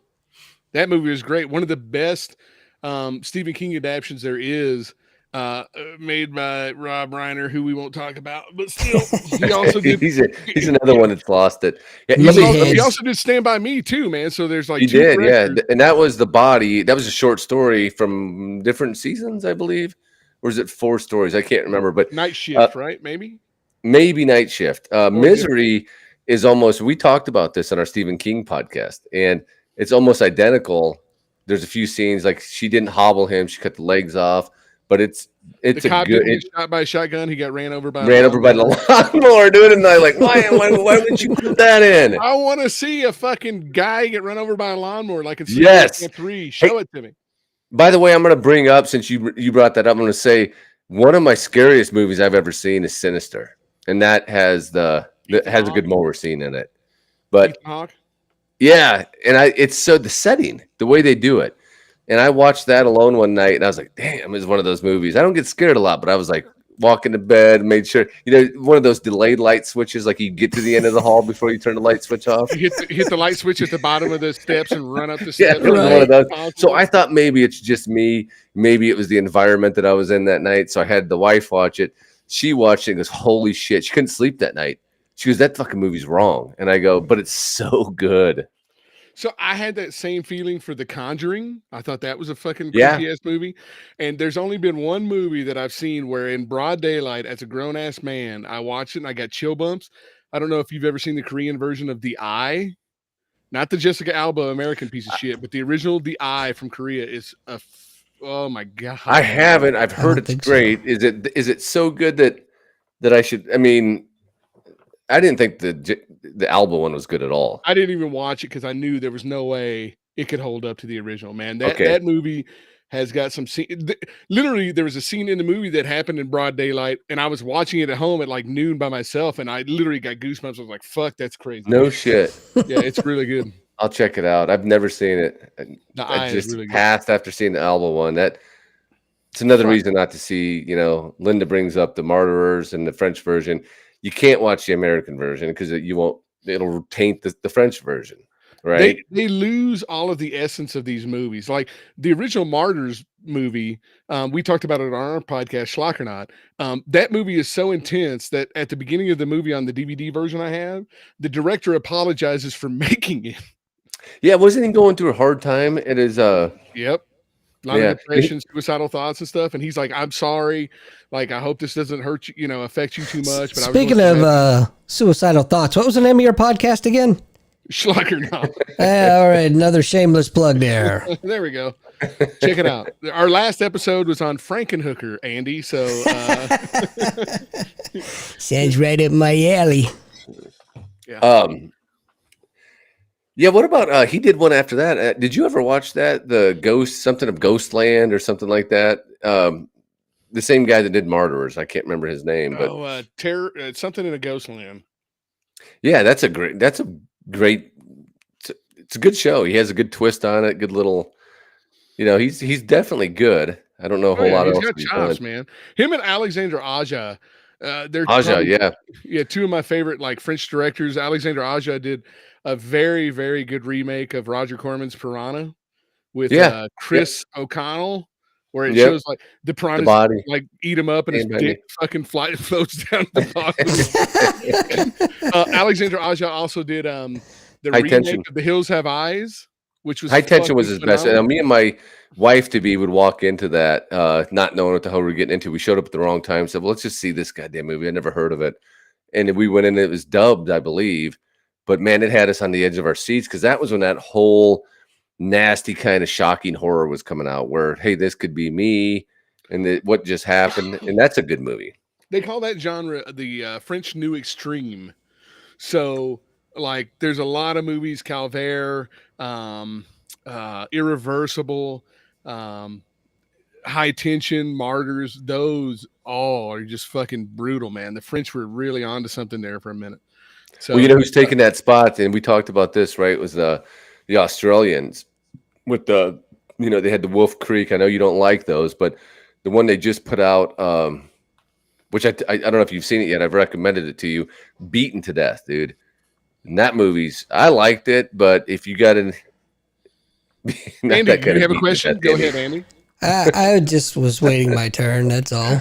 Do you guys consider UFO type alien movies as horror, or is that like a sci-fi. Separate?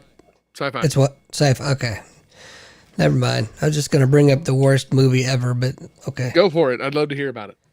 War of the Worlds with Tom Cruise. Yeah, not Schlock. Well, there's no fucking point to that movie, right? Like, right. There's at the end of it. I mean, they're pretty much running for nothing. I was tired after that movie, man. Isn't War of the Worlds the remake? They all got destroyed by water, but in the original, they all got destroyed by the cold virus. The cold, something like that.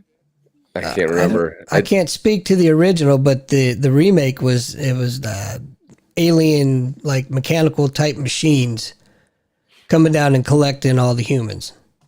Okay. And yeah, it's exciting the way it starts out, but if you think about it, what is it, Andy? It is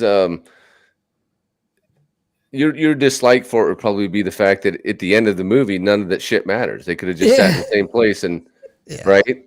They could have sat in their house and got the same fucking results. I'm gonna break down a wall here tonight, and I'm gonna tell you the real reason why I don't like that movie is because my wife hates that movie so much that, I think it's almost 20 years old, and she still can't let it go at all. It's like when I went in the Marine Corps to go see The Phantom Menace without my wife, and 30 years later or whatever, she's still saying, well, you didn't take me to see that movie, and she refuses to see any of them with me after that. It's really, they're truly I think I did her a service, right? I still hear the shit from 20-some years ago. It's unbelievable. Yeah. What'd you do in the Marine Corps? MP. Semper Fi, motherfucker. Hoorah. I see that Linda likes The Hills Have Eyes. I agree. And Nightmare said schlock or not is schlock, which I also agree. And Steve was right. I did my wife a favor by not taking her to a Phantom Menace. So Phantom Menace is terrible, right? I just finished that book. It's a great book, man. It's called The Secret of Star Wars, or Secret History of Star Wars. It was written in 2014 before basically Disney's massacred the living shit out of it. And if you read it, it makes you appreciate like what a genius he was, what a great mind, and what he put together. And started writing it in 73 in Modesto or San Francisco. He was out of Modesto, but basically a small town kind of guy, and just how he made it over the years, the drafts and everything. And then as you're reading it, you're thinking, look what Disney did to this shit. They absolutely destroyed it. I'll be honest with you, Ryan. I'll never read that book because I fucking hate Star Wars. So. Yeah, it's good read because it gives you the process of what it takes to put something like that together, and that's what's the whole book's really about, is what does it take to create literally probably the greatest story ever told. It's really easy. It's really easy when you think about it. You just steal from Greek mythology, and then you have the undaunting task of creating your own special effects studio like Peter Jackson did with Weta for Lord of the Rings. Well, I think it's more than that. When you think difficult. There was a lot of influences, obviously, that he had, but you have to give the credit. Who's artist that says only a fool doesn't borrow from other people's work? You kind of have to, but anyhow, it's a good book, and it explains a lot, just what a genius he was and what hacks we've got today. Andy, you have your hand raised? No, The Hills Have Eyes. Are we talking Craven or are we talking Aja? Both of them. What is he in a freaking? I don't know. It's like he fell into a box. He did. Serbian film, Linda, a Serbian film, which is one movie that I've watched, and Ryan and most of my other friends refuse to watch. And if you've never heard of that film, it's not a horror film.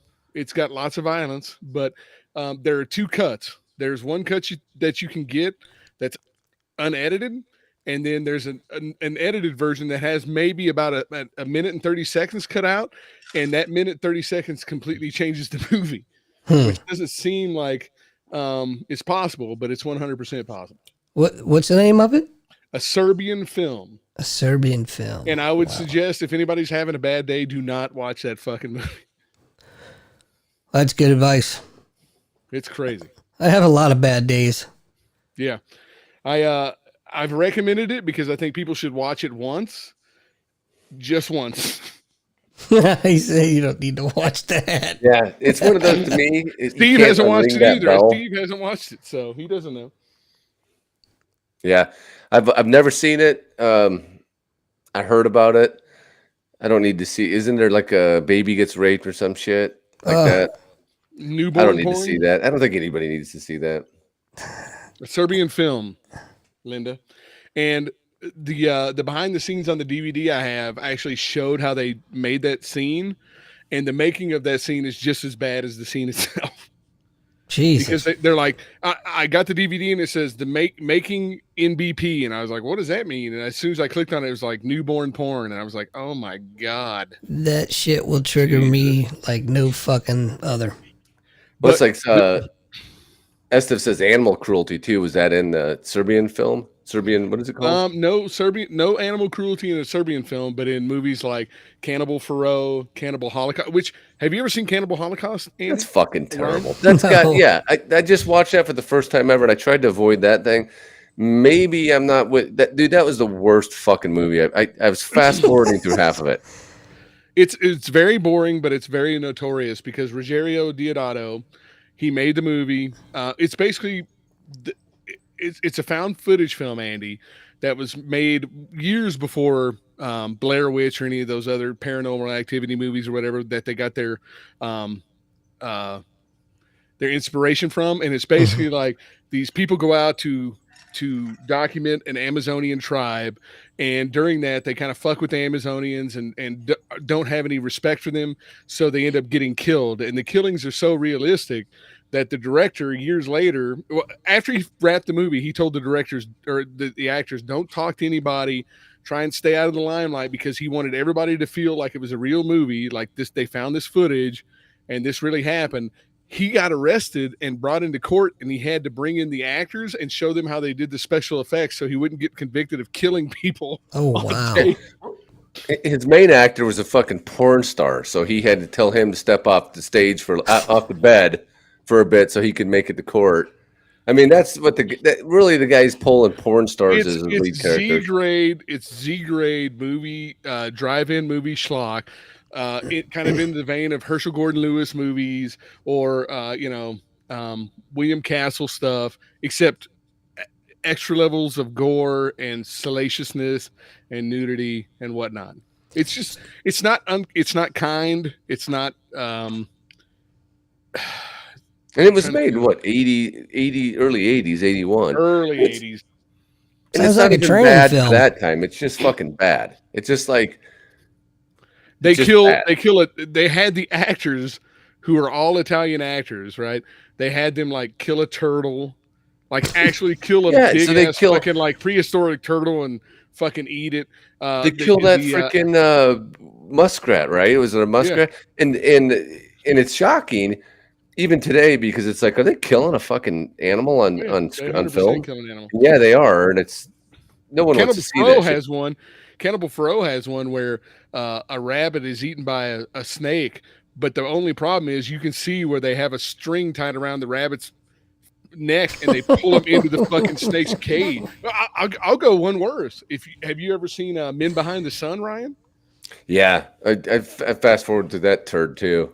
Men Behind the Sun is a movie about what the Japanese did to the Chinese in Chinese internment camps during World War II. It's actually based on true shit because I think they did do that, right? That's when they were over there doing all the experimentation. So the world was off its rocker. Awful. Yeah, so they're pouring water over detainees' arms so they freeze in the cold and then smacking their arms off.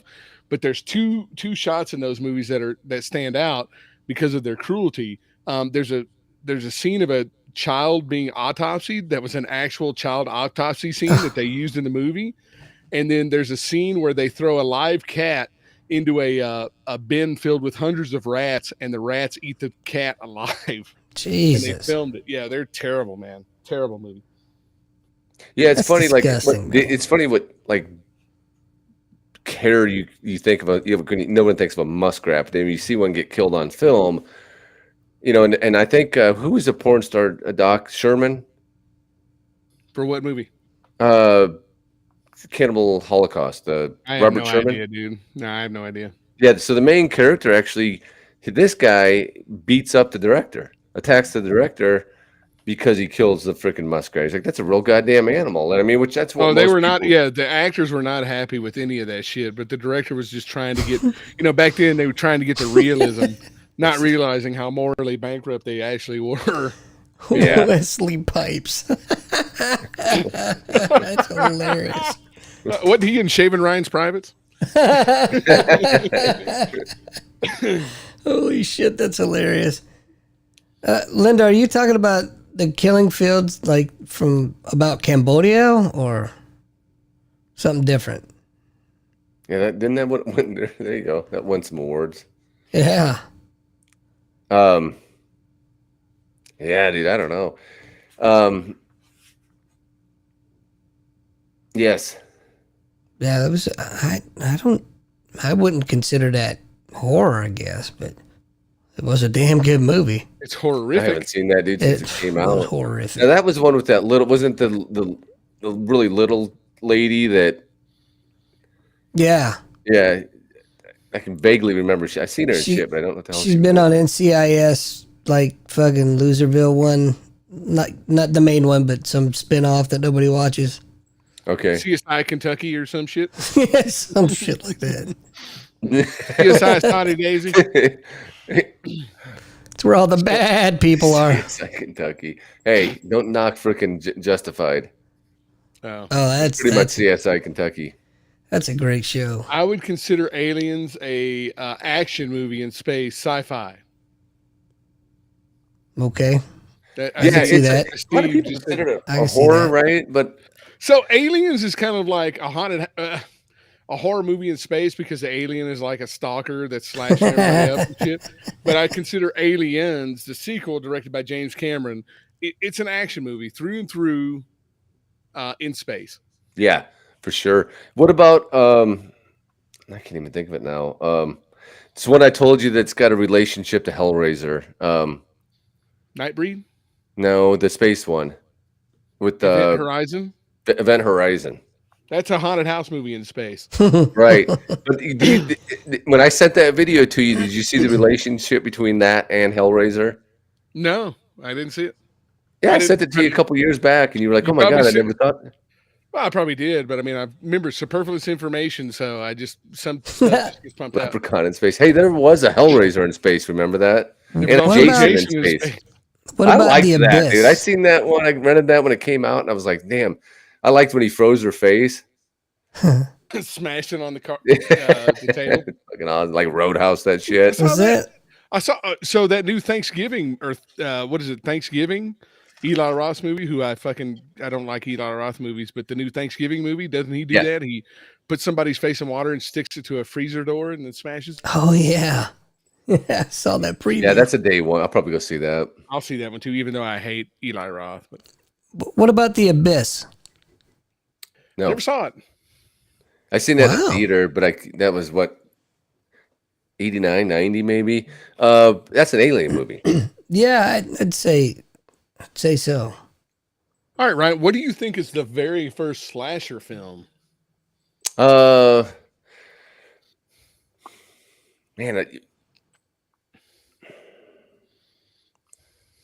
Andy, we'd have to say Psycho, but a lot of people would say Black Christmas. Psycho is my first go-to. Okay, Psycho, Black Christmas. I mean, Psycho's a classic. Black Christmas, Bob Clark, classic. But I would think like Black Christmas is more like a giallo film because you see the killings through the killer's hands, right? You always see the killer's hands. But also, giallo normally has characters that are the person who's investigating these killings isn't a normal person. It's a police or a police inspector type person. What about, have you ever heard of Mario Bava, like Blood and Black Lace or Twitch of the Death Nerve? I've heard of them. I've never seen them. Peepin' Tom, stuff like that. Yeah, Peepin' Tom, that's what, 60s, 63, right? Maybe. Yeah. Mm-hmm. Hey, well, I got one for you. I just watched for the first time ever, and I was blown away. And I'm sure you've seen it, Doc, but Andy maybe hasn't. I think you can get it on Prime. A Carnival of Souls. Oh, I actually own that, but I don't think I've ever seen it. Damn, dude. So I'd heard it. I thought, I'm not going to watch that shit. It's black and white.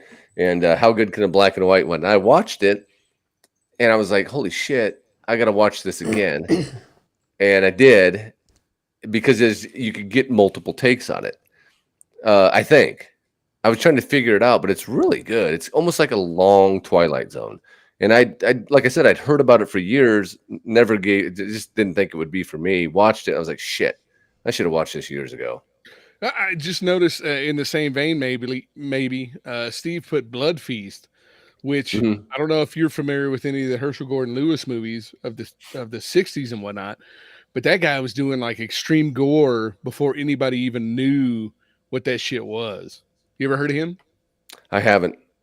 So Herschel Gordon Lewis, he basically created a whole subgenre. He used to do the nudie cuties, where they would have like half naked chicks playing volleyball. I'm awake. Yeah, or you would have like, we're gonna go inside a nudist colony, and it was total bullshit because nobody looked hot in a nudist colony. They were all fucking fat schlubs with fucking tiny penises and fucking big old dirty boobs. But Herschel Gordon Lewis decided to create a new genre for drive-ins that were called splatter movies. So he had a movie called Blood Feast where Fuad Ramses would go around and he would seduce a girl, he would kill her, and then he would cut her up and put her in his buffet that he was making for a wedding celebration or whatever. He did The Godfather of Gore, or no, he did The Wizard of Gore, Blood Feast. He did all sorts of just 2000 Maniacs. You ever heard of that one, Ryan? Seems like right up your alley. And 10,000 Maniacs too. Yeah, the band. There was 2000 Maniacs, and then like 25 years later, 2001 Maniacs. But like a group of Yankees were driving from New York to Florida. They get stuck in some town in Georgia, and they're killed by the ghosts of the Confederacy. Those damn Yankees. Yeah, they're cutting their tongues out, and like he would have a big old fucking cow tongue in their mouth while he's cutting them out. It was all just terrible. Like in The Wizard of Gore, he kills two victims at the same time. He cuts a white girl's boob off, or nipple off, and white milk comes out. Then he kills a black chick, and he cuts her nipple off, and chocolate milk comes out. Super stupid. I just remember back in the day, my dad told me about these movies, and I was like, man, I got to see those one day. And I saw it, and they're fucking awful, but they made Herschel Gordon Lewis a shit ton of fucking money in the drive-ins back in the day. An absolute shit ton. That's insane, man. Before you said that, I said, I hope he doesn't say that. Yeah. And you said it. And it was even funnier. What's crazy, Andy, is they made a remake like 20-something years later of The Wizard of Gore, and it starred, what's that fucking weirdo? Crispin Glover as The Wizard of Gore. Who's that? Crispin Glover, Back to the Future. George McFly from Back to the Future. Yeah, okay. Yeah, his dad was a big, well, not a big actor, but I mean, what was he in Diamonds Forever? Danny Glover? You only lived twice. Yeah, that was his bet. What was he, Mr. It's a former president's wife, I'll have you know. But his dad was a character. Hope you didn't hear that.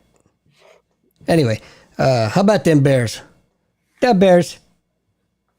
Yeah.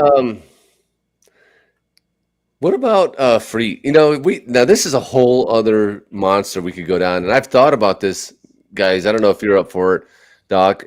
Before Halloween, getting together and doing a Universal Monsters one where we cover the old ones that I grew. That's kind of how I started in horror.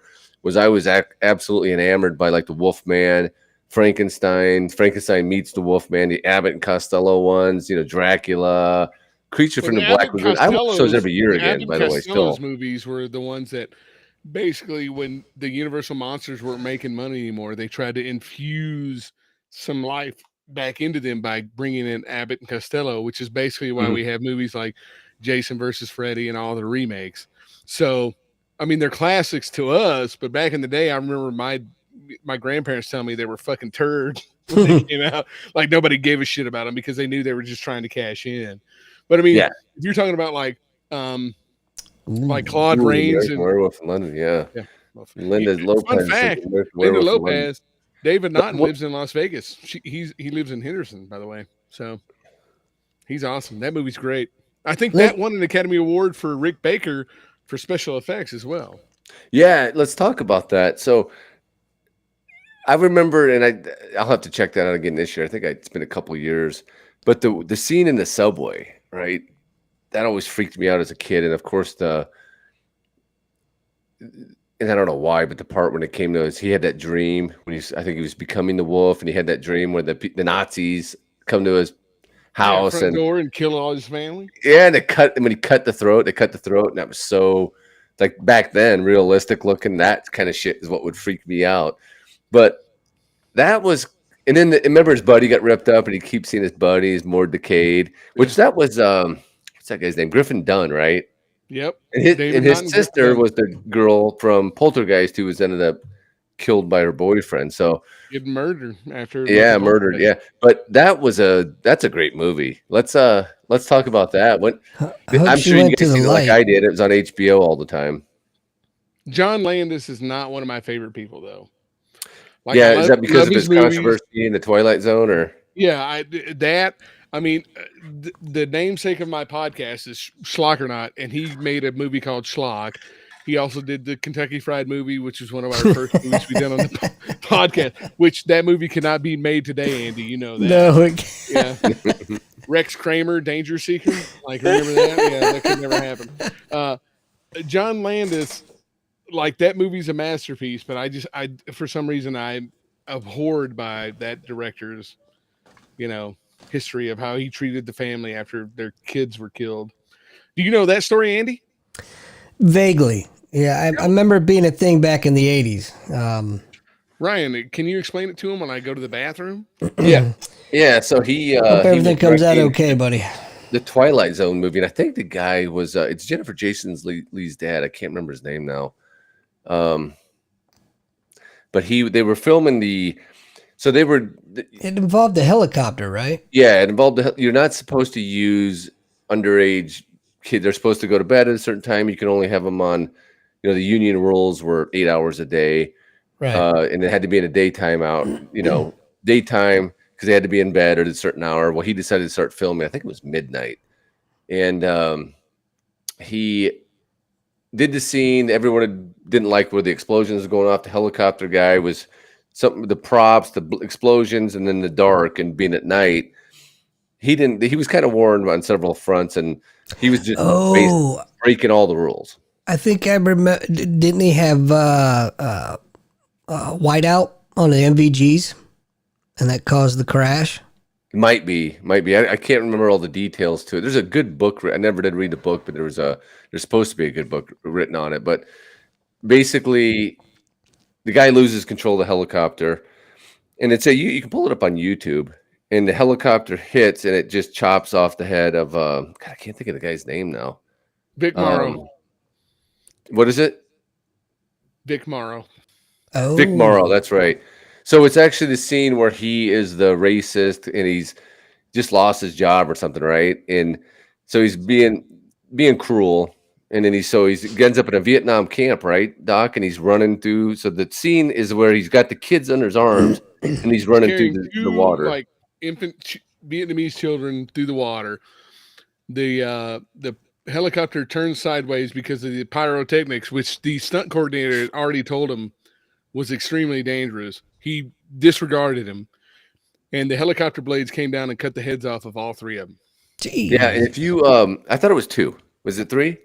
It was all 3 of them got killed, completely destroyed. Yeah, if you watch the video and you hit the pause at the right spot, you can see the heads flying off. You can just literally see the helicopter thing hit him, and you can see him. It's so quick. They keep the footage, or what? Yeah, the footage is on. Yeah.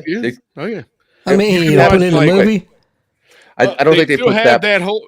They don't put that in there, but they have that entire sequence from the Twilight Zone in the movie. They just changed the ending. Yeah, basically the helicopter tilts, and so the wings are going, and that's what hits them. I mean, it was over with before it started. It was. So, Doc, was it whiteout on the MVGs from the pyrotechnics that caused it, or? Yeah, it was just a shockwave. The explosions were too large, so when it hit, it knocked the helicopter sideways. Even though the stunt coordinator had said, like, "Hey, man, these are too big," and he was like, "I want big explosions." And so he could have totally negated that entire incident. And then after those people died, he was like, all right, cut, everybody go home. And he never gave the parents any compensation. He never apologized, none of that shit. So yeah, I think Spielberg came in and finished it up, right? Because he got in trouble. Probably. Spielberg finished it up, and then I think he'd even warned him against it. He said, you can't do that, you can't do that. And he still did it. And then he got in trouble for it. So Spielberg finalized everything. And if you see interviews with John Landis, he's always just like wacky, like fun loving, like, oh, hey, I'm John Landis. Like, dude, you killed 3 people making a fucking movie because you didn't listen to the experts. Right. It'd be like, Alec Baldwin. Hey guys, what's going on? It's Alec Baldwin here. I'm happy to be here. And it's like, dude, you fucking killed somebody with a fucking prop gun. Can you do that again, but add a few pew pew pews in there? My name's Alec Baldwin. Pew pew pew. I love it.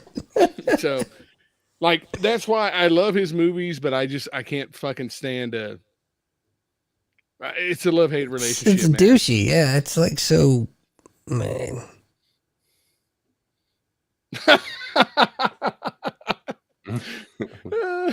Is that me? No, that's me. That's for sure me. What does Down syndrome sound like? Like Corky from this. Life Goes On. Yeah. Oh, well, you got it's really that's actually a kind of a compliment because you give you a little bit of Matthew McConaughey, but you're slightly downtarded. Just had a nightmare. I've got DS with a touch of the tism. So there we go. All right. What time does the movie Linda Lopez brings up sounds as fun as the opening scene in Ghost Ship, which is I love that opening scene. I just showed me and my kids were laughing and talking about shit and goofy, crazy shit, and I pulled that scene up because that's pretty high tension. Have you guys seen that? No. I know you have, Doc. Listen, all you do is, Andy, just pull up the opening scene of Ghost Ship, watch it, and then never watch the entire movie. No, not true, because that is one of the hottest that girl, the singer in the very beginning, and you get to see her nude later. Watch Ghost Ship and then switch to your favorite porno. Watch the beginning of Ghost Ship. Dude, that broad was freaking smoking hot. I don't need that much time. That movie's not good, dude. That was the old that was in the era where they were doing Ghost Ship, House on Haunted Hill remake. The one that's really good, 13 Ghosts. That's a fucking remake, and 13 Ghosts is fucking amazing. Nightmare says if we heard their show, the other guy sounds like a more feminine Richard Simmons. Okay. Wow. He looks like Richard Simmons too, without any of the fitness. We'll be fitting this. Fitting something. Never mind. Yeah, you're right. You're right, Doc. If you can, it's not a bad movie though. Of course, it's been years. There's worse out there. So, just to make you guys feel old and to bring it around, Andy, this year is Halloween's 45th anniversary. Wow. So, they just had a huge convention, Halloween H45 in Pasadena, where you could book tours. You could they would take you around to all the different locations filmed in the movie. And then one of the cool things is like the Michael Myers house is still not in its original position. They actually uprooted that house and took it to a completely different place. Kind of like the chainsaw store in Texas Chainsaw Massacre 2. They uprooted that entire thing and took it to a different place and made it into a barbecue restaurant. Yeah, so delicious. 45 years of Halloween is nuts, dude. Like, how old do you feel now? Yeah. It's crazy. Well, what's that one? Oh yeah, Dick. Thanks. Appreciate that. I'll just go have my 4:00 dinner tomorrow at Denny's. Denny's. Be in bed by 6. Hey, thanks. Well, we're so fucking old. We'll be taking grandkids out before long to trick or treat. You know. So I remember when it was just me and hush your mouth, man. Don't put that voodoo on me, man. Here's how crazy it is for me, Ryan. So I had a buddy who's a total square, right? And he called me the other day, and I told him I bought a hearse. I got a 94 Buick Roadmaster hearse. And he goes, he was telling the story to somebody else today, and it was hilarious. He goes, Doc, what the fuck are you going to do with a 94 Buick Roadmaster hearse? And my buddy, I was so proud because he said, and you know what Doc said? He told me, well, I'm going to drive. Like, what else would you do with a fucking hearse? Drive it. You fucking make it happen. Those cars are great, man. People are just dying to get in them, you know? Dude, no. I had a buddy back when we were like in our early 20s. He had one. He was just that kind of guy. So what we ended up using it for is after the bars, they would close up, we'd go hang out in his hearse. Because he had bench seats like along each side. You just sit back there and freaking party. My son wants it as his first car, and I'm like, dude, there is no way I'm giving you a car that you can put a bed in the back. Right. So, Ryan, do you have any questions for me about the serial killer stuff or anything? Well, it sounds like you want me to ask some, so I certainly can come up with some. Well, that was one of the things we wanted to have you on, about a year ago, I think. And you're a big would I call you a serial killer buff, or how do you want an me to aficionado? Aficionado, is that good? His words, not mine. Okay. Fair enough. Yeah, so he likes them serial killers. How about them words? About years ago. It was about 4 years ago. He had, I think it was a Christmas card that Charles Manson. You're never going to believe this, Andy. I do have one of those. He's got more, but this is how I was introduced to the fact that I knew someone who was a serial killer collector. Now, without going into what he would do professionally, let's just say it's not what you'd expect for a guy like that to be collecting. And he took a picture of it. And then there was a couple of years later, he had another one where it was the craziest shit. He bought on some website, right, Doc? Like you get these on like a website. I think he sent it to me, but he sent a picture of a prescription from the guy who killed Jeffrey Dahmer. I have a signature from a serial killer, Christopher Carver, who killed Jeffrey Dahmer. Wow. That's it. What was it for? It was for prescriptions from his commissary. Wow. I think so. When you go pick up you get a pill a night or whatever the hell you need, right. You have to have a ticket, right, Doc? And then so they sign out like I got, ibuprofen or fucking the big blue pill, whatever. You need. Need that in prison. Dude, I thought that was cool because like, who has a serial killer's autograph? Yeah, and do you know what medications it was or? I could get back to you on that. Yeah, it says it on there, but I don't know. What got me started was years ago I met George Lutz. Are you familiar with him at all? I've heard the name.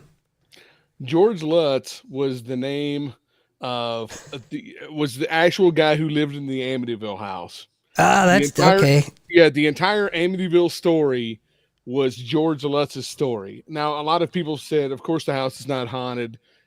He just got into a mortgage that he couldn't afford, so he decided to create this fucking bullshit story so he could get out of the house and also sell this story and make millions of dollars, which he fucking did.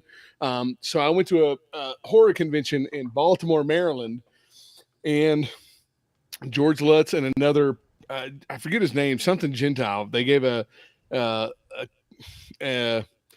presentation on paranormal investigations, and George Lutz talked about his story in the Amityville house, and the other guy was trying to sell fucking electromagnetic finders, which were a thing back 20 years ago. So after the presentation, I went to go buy a electromagnetic finder.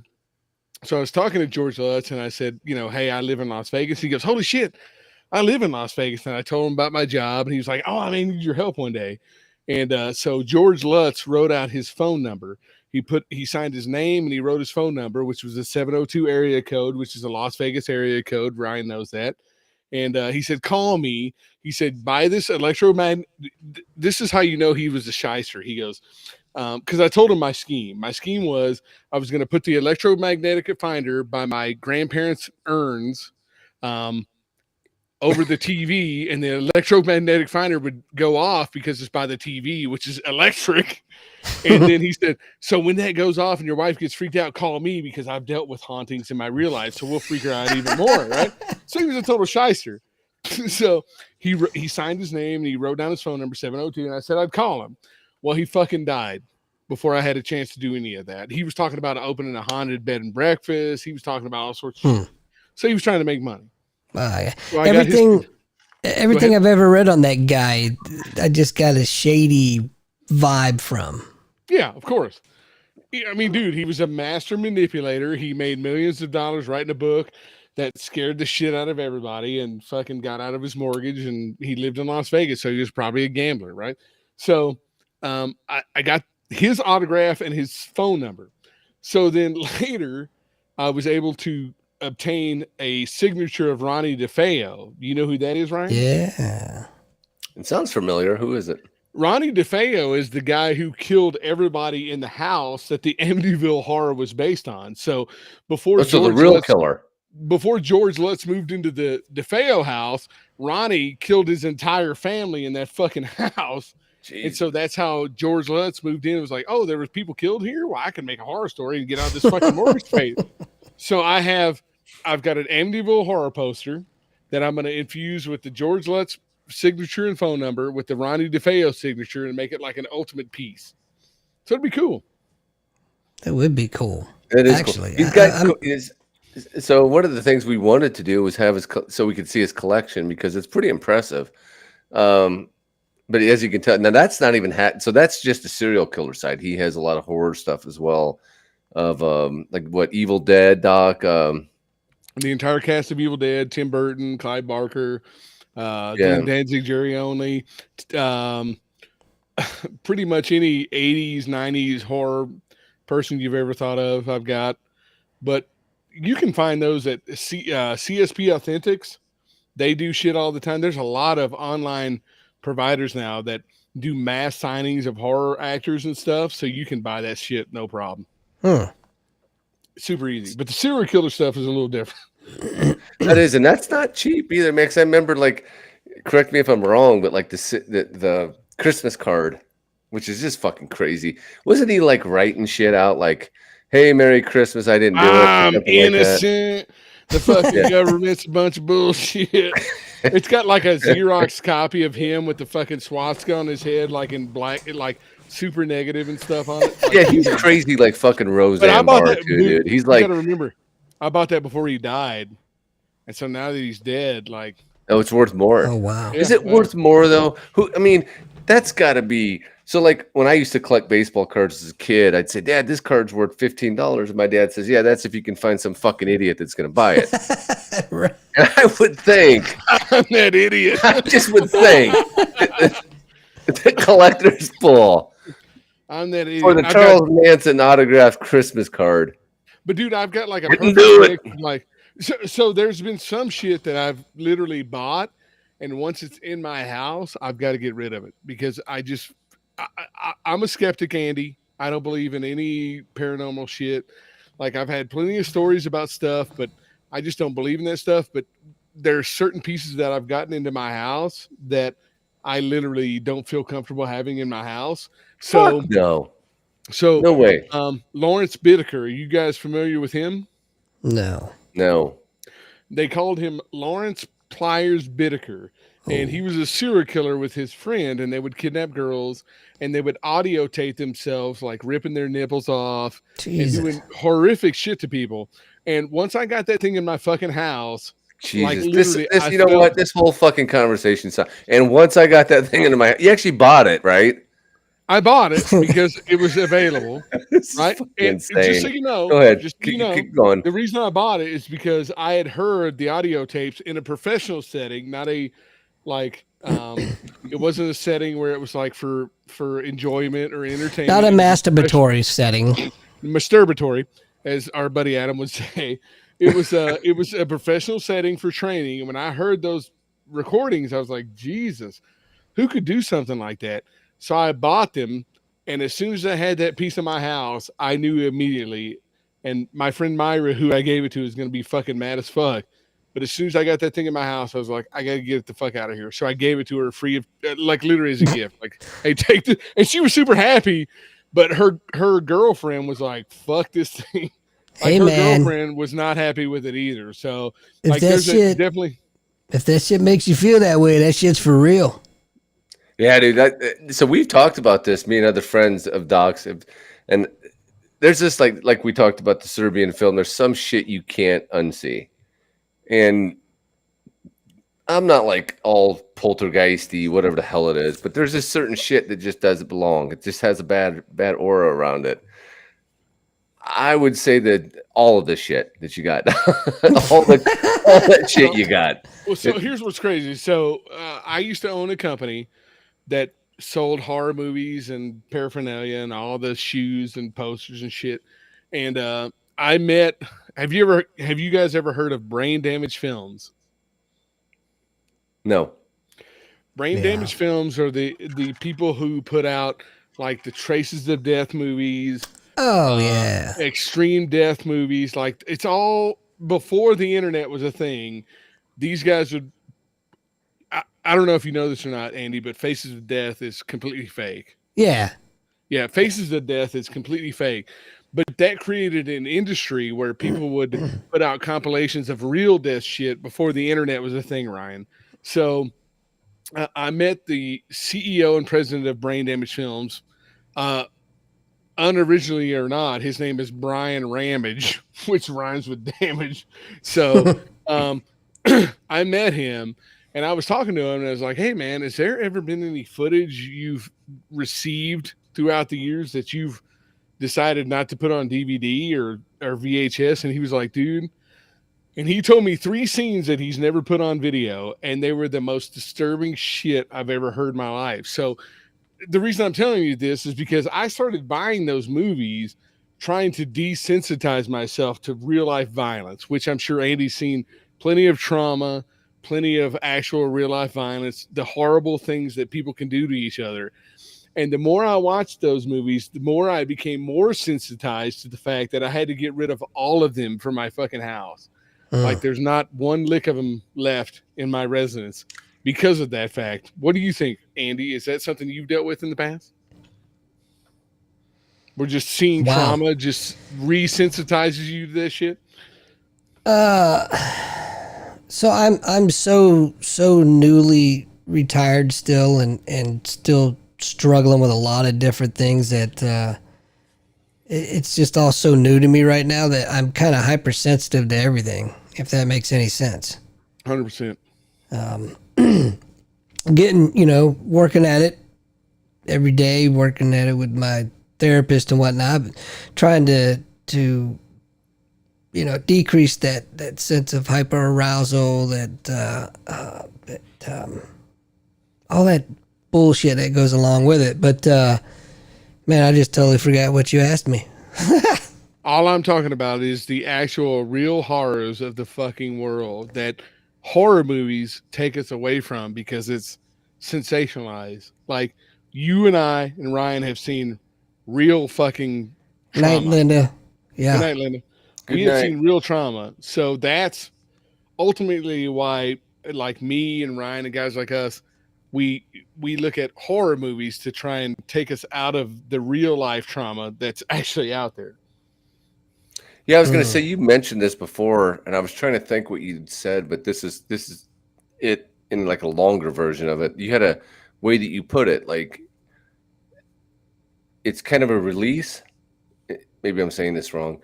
It's a release for you, or how did you put it? You said that it makes you feel, well, I haven't thought of that yet. Like, when a lot of us just watch Cops. I used to watch Cops all the time, and I'd be like, shit, you get like a speeding ticket or something like that, and you'd watch some guy, all the shit they did on there, and you'd be like, well, fuck, I'm not that guy at least, So like I'm watching this stuff in Israel right now, right?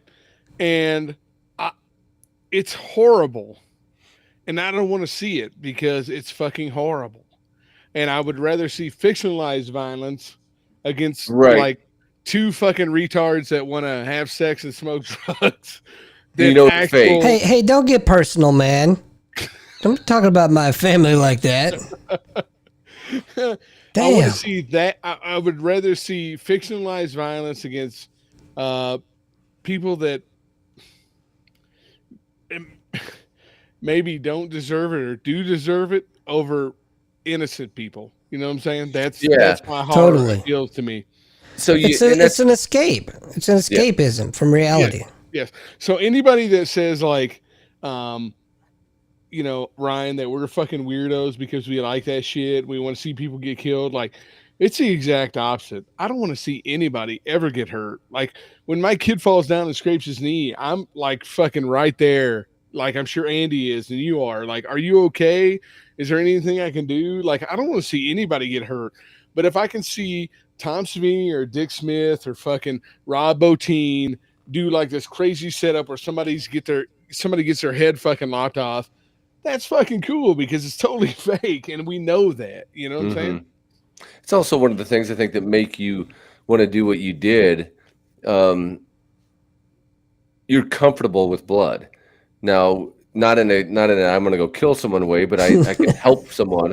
I'm going to get over there and help someone. They need some, you know, they're bleeding. A lot of people are freaked out by blood, period. And that's not a good thing either. They're the same people that turn their head for a horror movie. And unfortunately, bad things happen. And when they do, someone needs to be stable. Someone needs to be composed to take care of the situation. So you want to hear something weird? Go. So I'm one of them people that turns my head during those scenes in the movies, right? I don't know why. But in a real life situation, man, I'm just friggin' on it. You know, knuckles deep. Yeah, totally, 100%, man. That is weird because you actually had to do. I mean, you've been in. We don't need to get into it, but you've been in. He's a corpsman, for God's sakes. He's done the silver bullet all the way up to evisceration, I'm sure. So. Yeah. I don't know whether again to be turned on or. Well, it's just like so. I'll give the perfect example, right? So, like, my kid was learning to ride a four-wheeler, and he rode his four-wheeler, and he wrecked. And when he wrecked, he flew over the handlebars, but he didn't look like he was injured. My wife freaked the fuck out, dude. She was losing her shit. Yeah. And I walked over and like, hey, buddy, you okay? And he was like, yeah, I'm good. And as soon as he saw his mom, Yep. He was like, he started fucking bawling. He'll never get on the four-wheeler again. He'll never. And it was just like, so, like, just trying to see that stuff. I saw it in real life. I was trying to, like, inundate myself with the fake stuff, or not the fake stuff, but the real stuff on video, trying to desensitize myself even more. And it was the exact opposite. Like, I understood, like, trauma is trauma. You have to remain calm. You have to try and deal with it, like, in a systematic effort to try and make sure that you don't overreact, but also at the same time seeing the stuff and seeing the evilness of the world and seeing how awful people can be to each other in real life makes you appreciate where you're at the moment. You know what I'm saying? It does. It also makes it easier when shit happens to you. If you get a big cut, I don't know how many stitches or broken bones you guys have had, but if you get that and you look at it, you see it differently, you know, like, because you're used to it. Maybe you're desensitized. I don't think that's what it is. But if you've experienced shit like that, it also makes it easier for you to deal with shit like that. So, because you know that it's, for me, like the skin and shit, when I see stuff like if you see someone get their throat cut, Andy, you know, being what you did, that's not the end of the world. That's an easily fixable thing, right? You're not going to die, but in the movies, they always die. You're not going to die. Well, it depends, but you can. What is it? What do they call that? An occlusion bandage, right? You can. But in the movies, they never try it. The guy's like, he's dead. Just let him bleed out. I saw nobody. You just shove a fast food straw into their throat. Yeah, just trach them. You out of me, right? But to me, the skin's superficial, right? To some people, it's they can't handle it. They don't get that. It's the skin is a glove. If you cut your glove, you're still okay. You didn't hurt the organs, and that's what the skeleton's there for too. So, I think you learn to see things differently by understanding that. Or horror movies can be that release because you understand it, so it's a little bit easier, maybe palpable for people like us to watch and see. And that's why horror is so effective or non-effective. It depends on people's personal trauma and what they've dealt with in the past. That's a fantastic point, man. Like, what if you seen in real life that affects you, and then when you see it on the screen portrayed fictitiously, like Andy sees trauma and he's like, that's not how that would look. Whereas you and I would be like, oh my God, that's fucking awesome. And Andy's like, that's bullshit. That's not how that would work at all. So it's based on your life experiences. It's based on your age. It's based on the trauma or the non-trauma you're dealing with at the time. You know, that's what imprints on you. I got into a podcast with Andy because he does what is that, JT? Is it JTF, Andy, that you guys do together? Yeah. They're all like war victims, but I stepped into it. We're all war criminals. I mean, war criminals. Himmler was in on that. Himmler's still around, by the way. So it was they were like they'd been PTSD kind of thing, and I remember he goes, "Hey, come on in for this one," and I was like, "Okay," and they were just talking shit. I'm like, going, one guy's missing his leg, and they're all like, "Well, and the host of the show had just had an incident where her fiance had her husband had just committed suicide, so she was minimize this a little bit. Yeah, so I was in the middle of the show going, what the shit is going on? And they were like being kind and trying to get me involved, and I'm like, I don't really have anything to say here. I don't know what you guys live in a whole other world, I'll say. Wait, what? Yes, that was quiet. Never mind, that's just the voices in the head again. Ignore them. But yeah, that's anyhow. Yeah, it's crazy. But it goes back to that. Like it wasn't always hip. It wasn't always cool to be a horror fan. And I'll say this. I wanted to say it earlier, but the 80s horror had an exclusive-ness to it, if this makes sense. Rough edge, buddy. Right. And you would sit down. I always watched them alone because my parents went to bed, so I'd have to sneak those, they were on Showtime or HBO or whatever they were. And the really brutal, it's not like Wes Craven wasn't a Steven Spielberg of the time. He would be like a porn star to Steven Spielberg's or you know what I mean, like the love story. Whoever making a love story, that's what he would be. They were kind of outcast to then.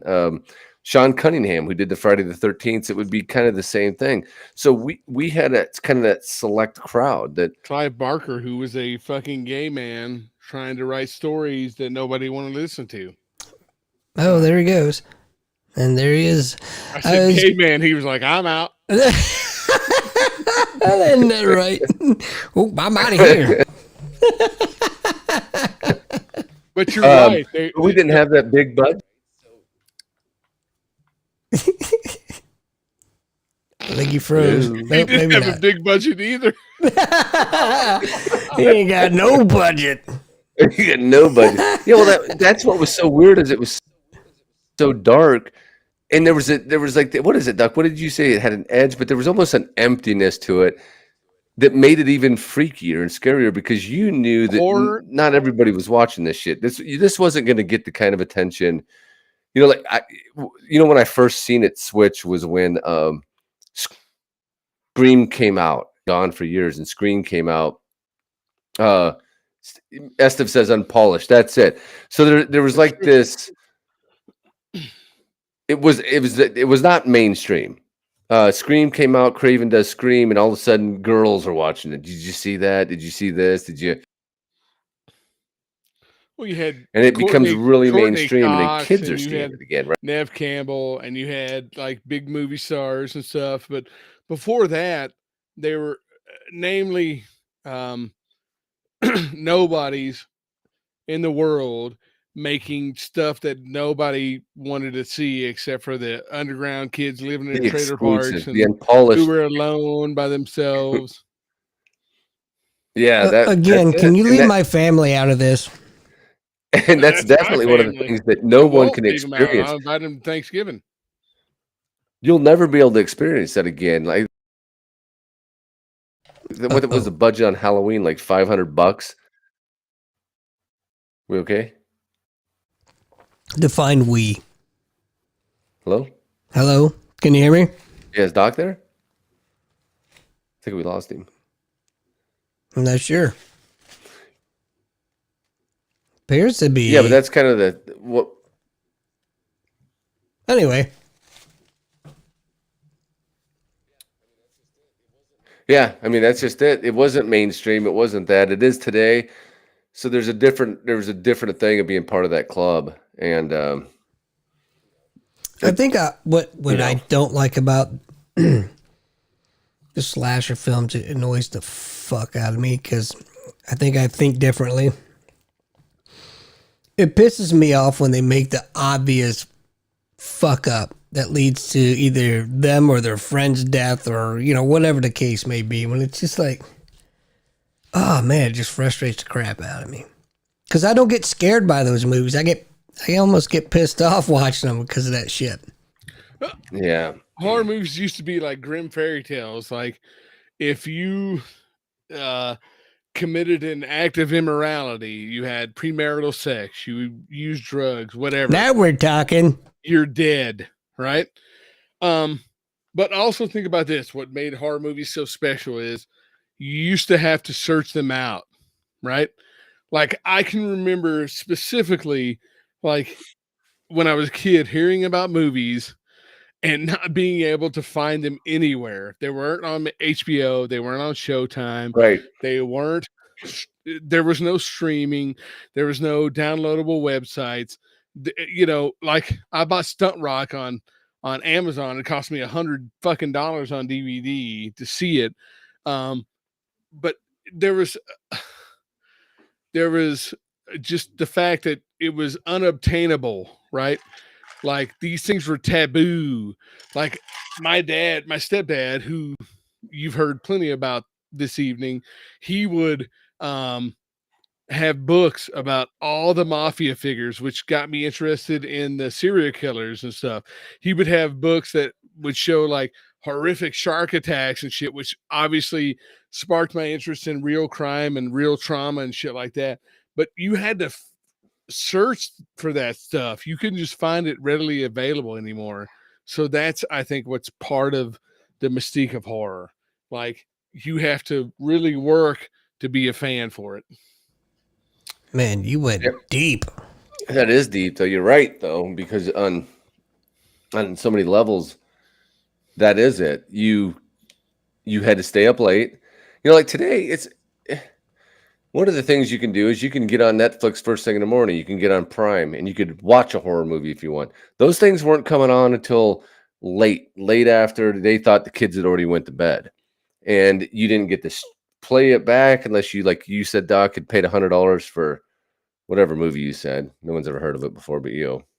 Which again, Stunt is Rock. that what is it? Stunt Rock. Oh, okay. Stunt cock. I just paid $57 for a copy of Hollywood Chainsaw Hookers on DVD. Holy so I could shit. watch it whenever I wanted. And a boy. Yeah, that's but that's Andy it. heard You're Hookers right. and was like, "Yep."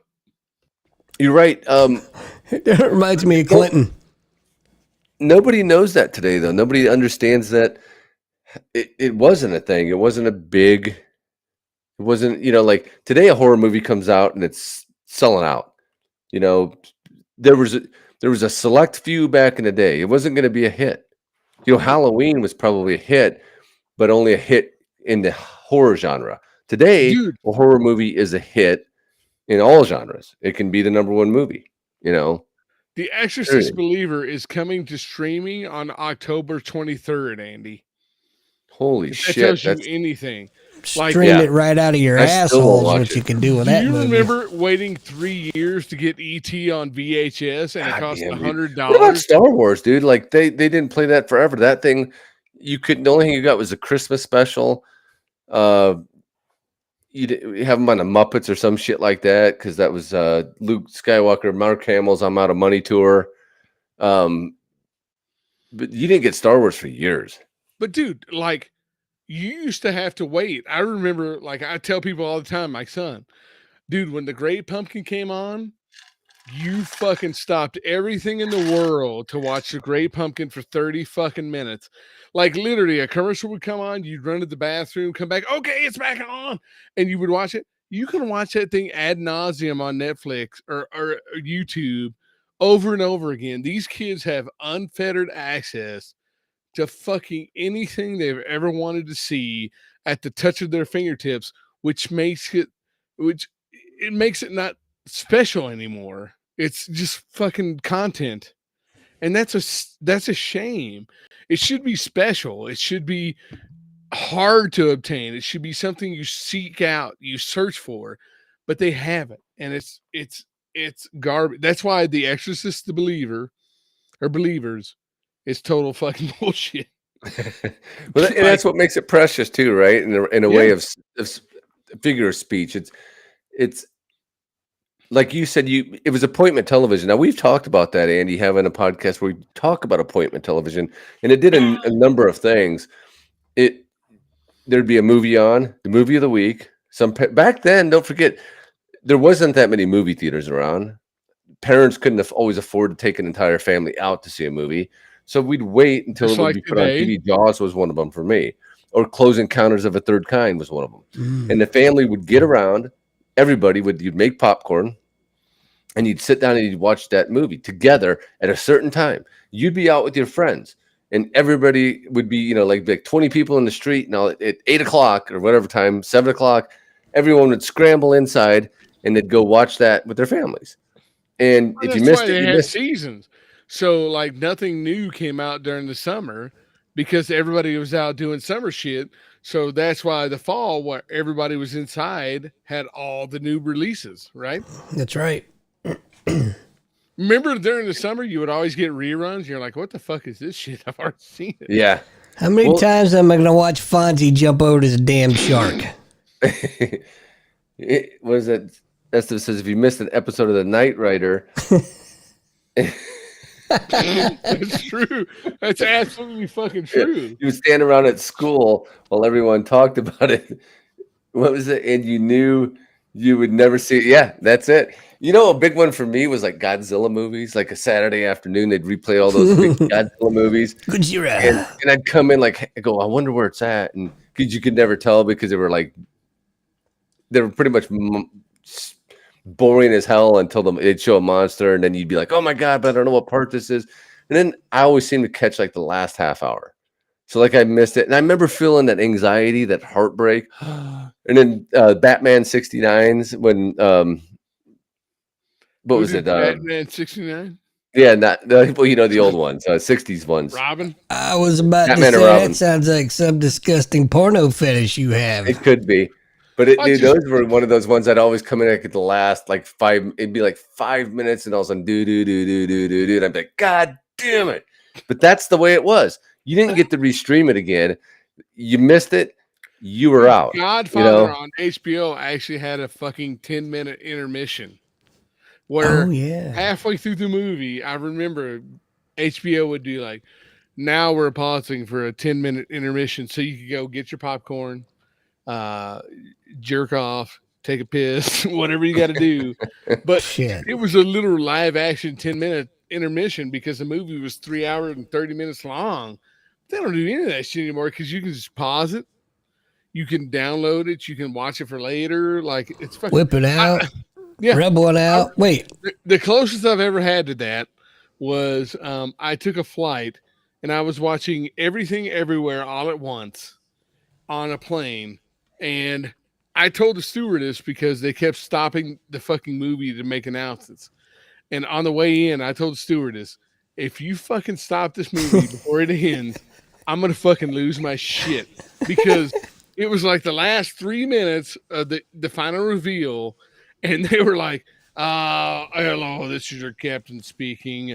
We're going to be landing. And it was like, if you don't fucking finish this fucking movie before I land, I'm going to fucking lose my shit because I'm at the finale.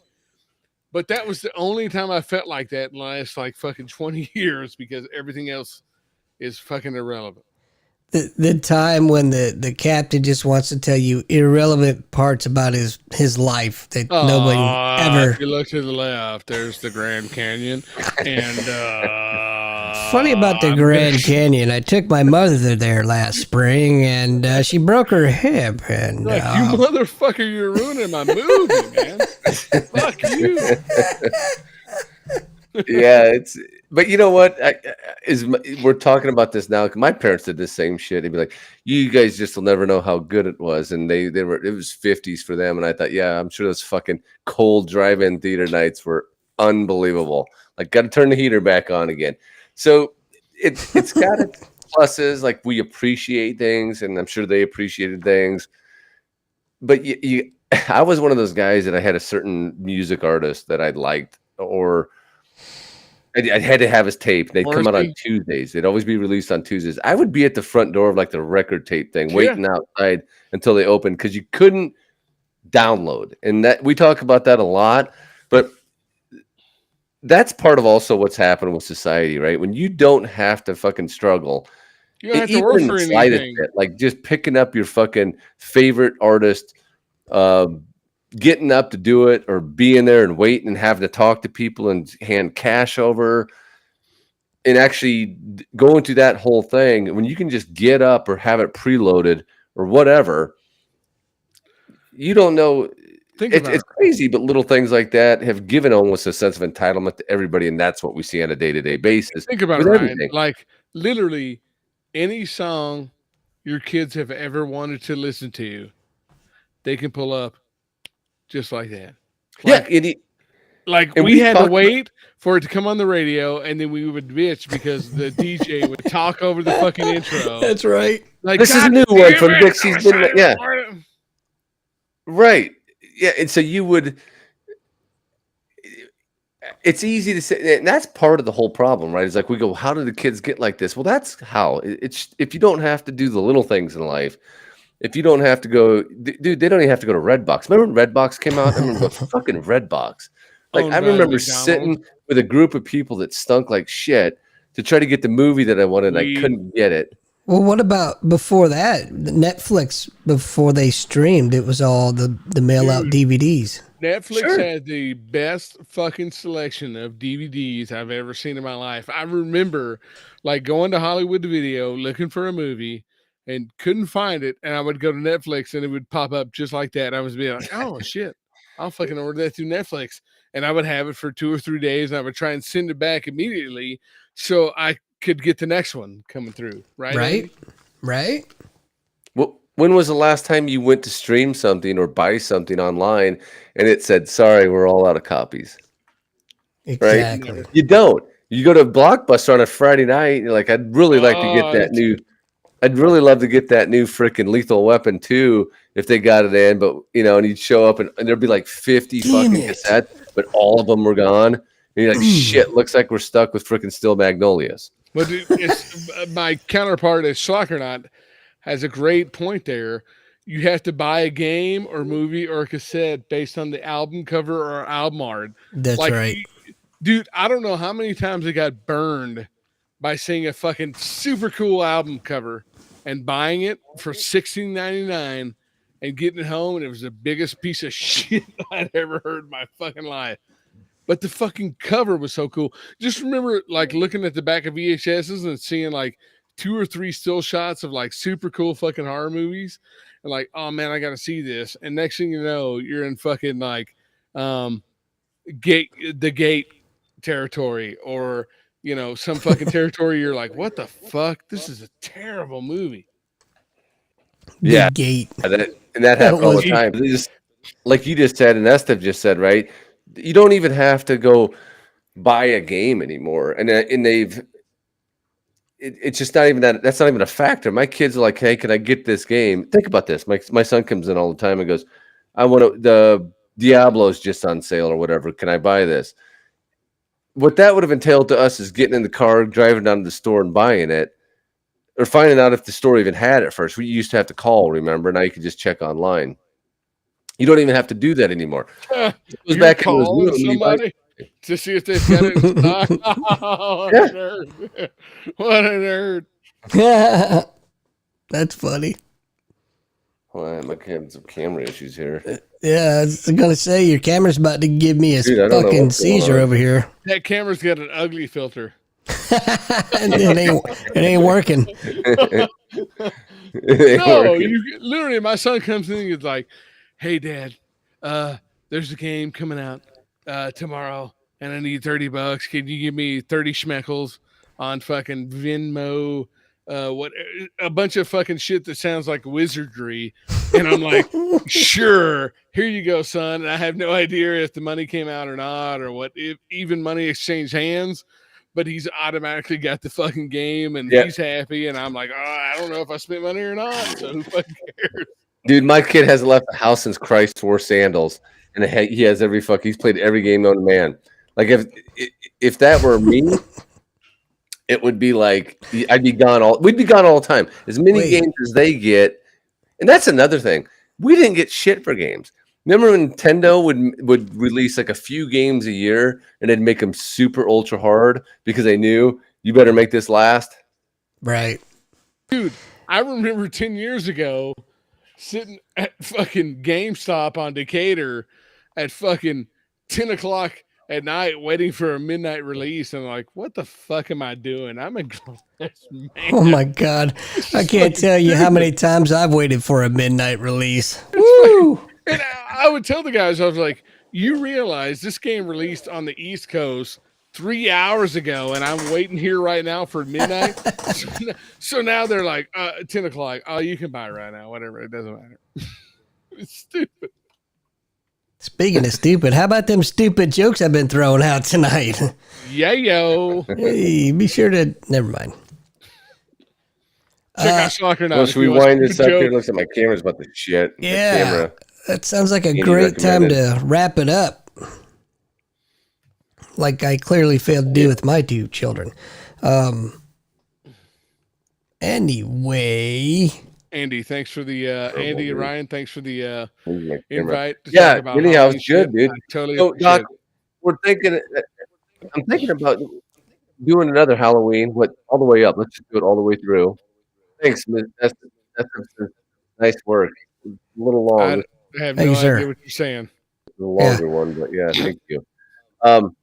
You want to come on next week? Do you have the time, or I'll do whatever you want. Lose you? Hey, how are you doing over there? Jesus, Andy. I'm not talking about ATM. Jesus. Oh. That's where you get your money, right? That's where you make your money. Thank you guys very much for letting me come on. Can't hear you. My podcast is Schlock or Not. Can you not hear me? I hear you just fine. Yeah, and Ryan can't hear me, so that's cool. So thank you very much for having me on. My podcast is Schlock or Not. We release episodes rather abruptly, but we're always trying to do fan service. We're always trying to bring nostalgia to people, but we're also trying to introduce people to new stuff. So check us out, and thank you guys very much for having me on. I had a fucking absolute blast, Andy. Ryan, your internet needs to fuck right off. I love you very much, buddy, but your internet sucks butthole. So if you guys ever want me on again, and if you guys want to be on my show, Andy, I'd love to have you on a podcast to introduce you to something that's completely uncomfortable just to see your reaction. Hell yeah. I'm down. So let's do it. You've got an open invitation here, sir. You too, as well, pal. Thank you. And Ryan, you've already been on, so you can be on again if you want, I guess. Hey, did you order that Stallone figure? Did you guys order that? I didn't. I used to have collectible action figures, but my wife told me I was a fucking pussy and told me to get rid of them. So yeah, and I set mine. I started setting some up back here. And I was putting them in like how I wanted them arranged, and my wife goes, "Look at you playing with your dolls, dude." That freaking collectible figure was on lock. Dude, that Cobra was on lock because he produced that, and then it sold out instantly. Where everybody was bitching and going, they were writing and like, "What the hell? I can't even get that again," because there's never been one of those made. And so people were complaining, and he knew it was gonna be a hot thing, so he decided to put forth another batch, I guess. I don't know how many orders, but yeah, I snapped that. Done, sold. Between my hearses and my BTK killer autographs, like my wife probably won't. Sicko. Wow, don't I feel fucking like the boring guy in the room? Anyway, hey Doc, don't go anywhere. We're gonna clear out of here. from the live broadcast, but we'll talk to you in the post-show room. Love you long time, buddy. In the lobby. Tempt me with a damn good time. All right, everybody. Hey, thanks for watching. Thanks for the participation. It was it was a lot of fun. Good. Doc, thank you so much for coming on doing the show. Like I said, you have an open invitation anytime you want to come on. Man, it was a blast. You too, buddy. Thank you, man. I feel like I know you. Oh, I don't know, man. It's weird. Sounds gay. No, weird side. No Andy would say, sounds gay. Okay, maybe a little, but you know what I mean. Forget little about bit it. gay. Like Marine Corps gay. That kind of gay. Grounds. Yeah. Anyway, everybody, thanks for watching, and we'll catch y'all next time. Peace out.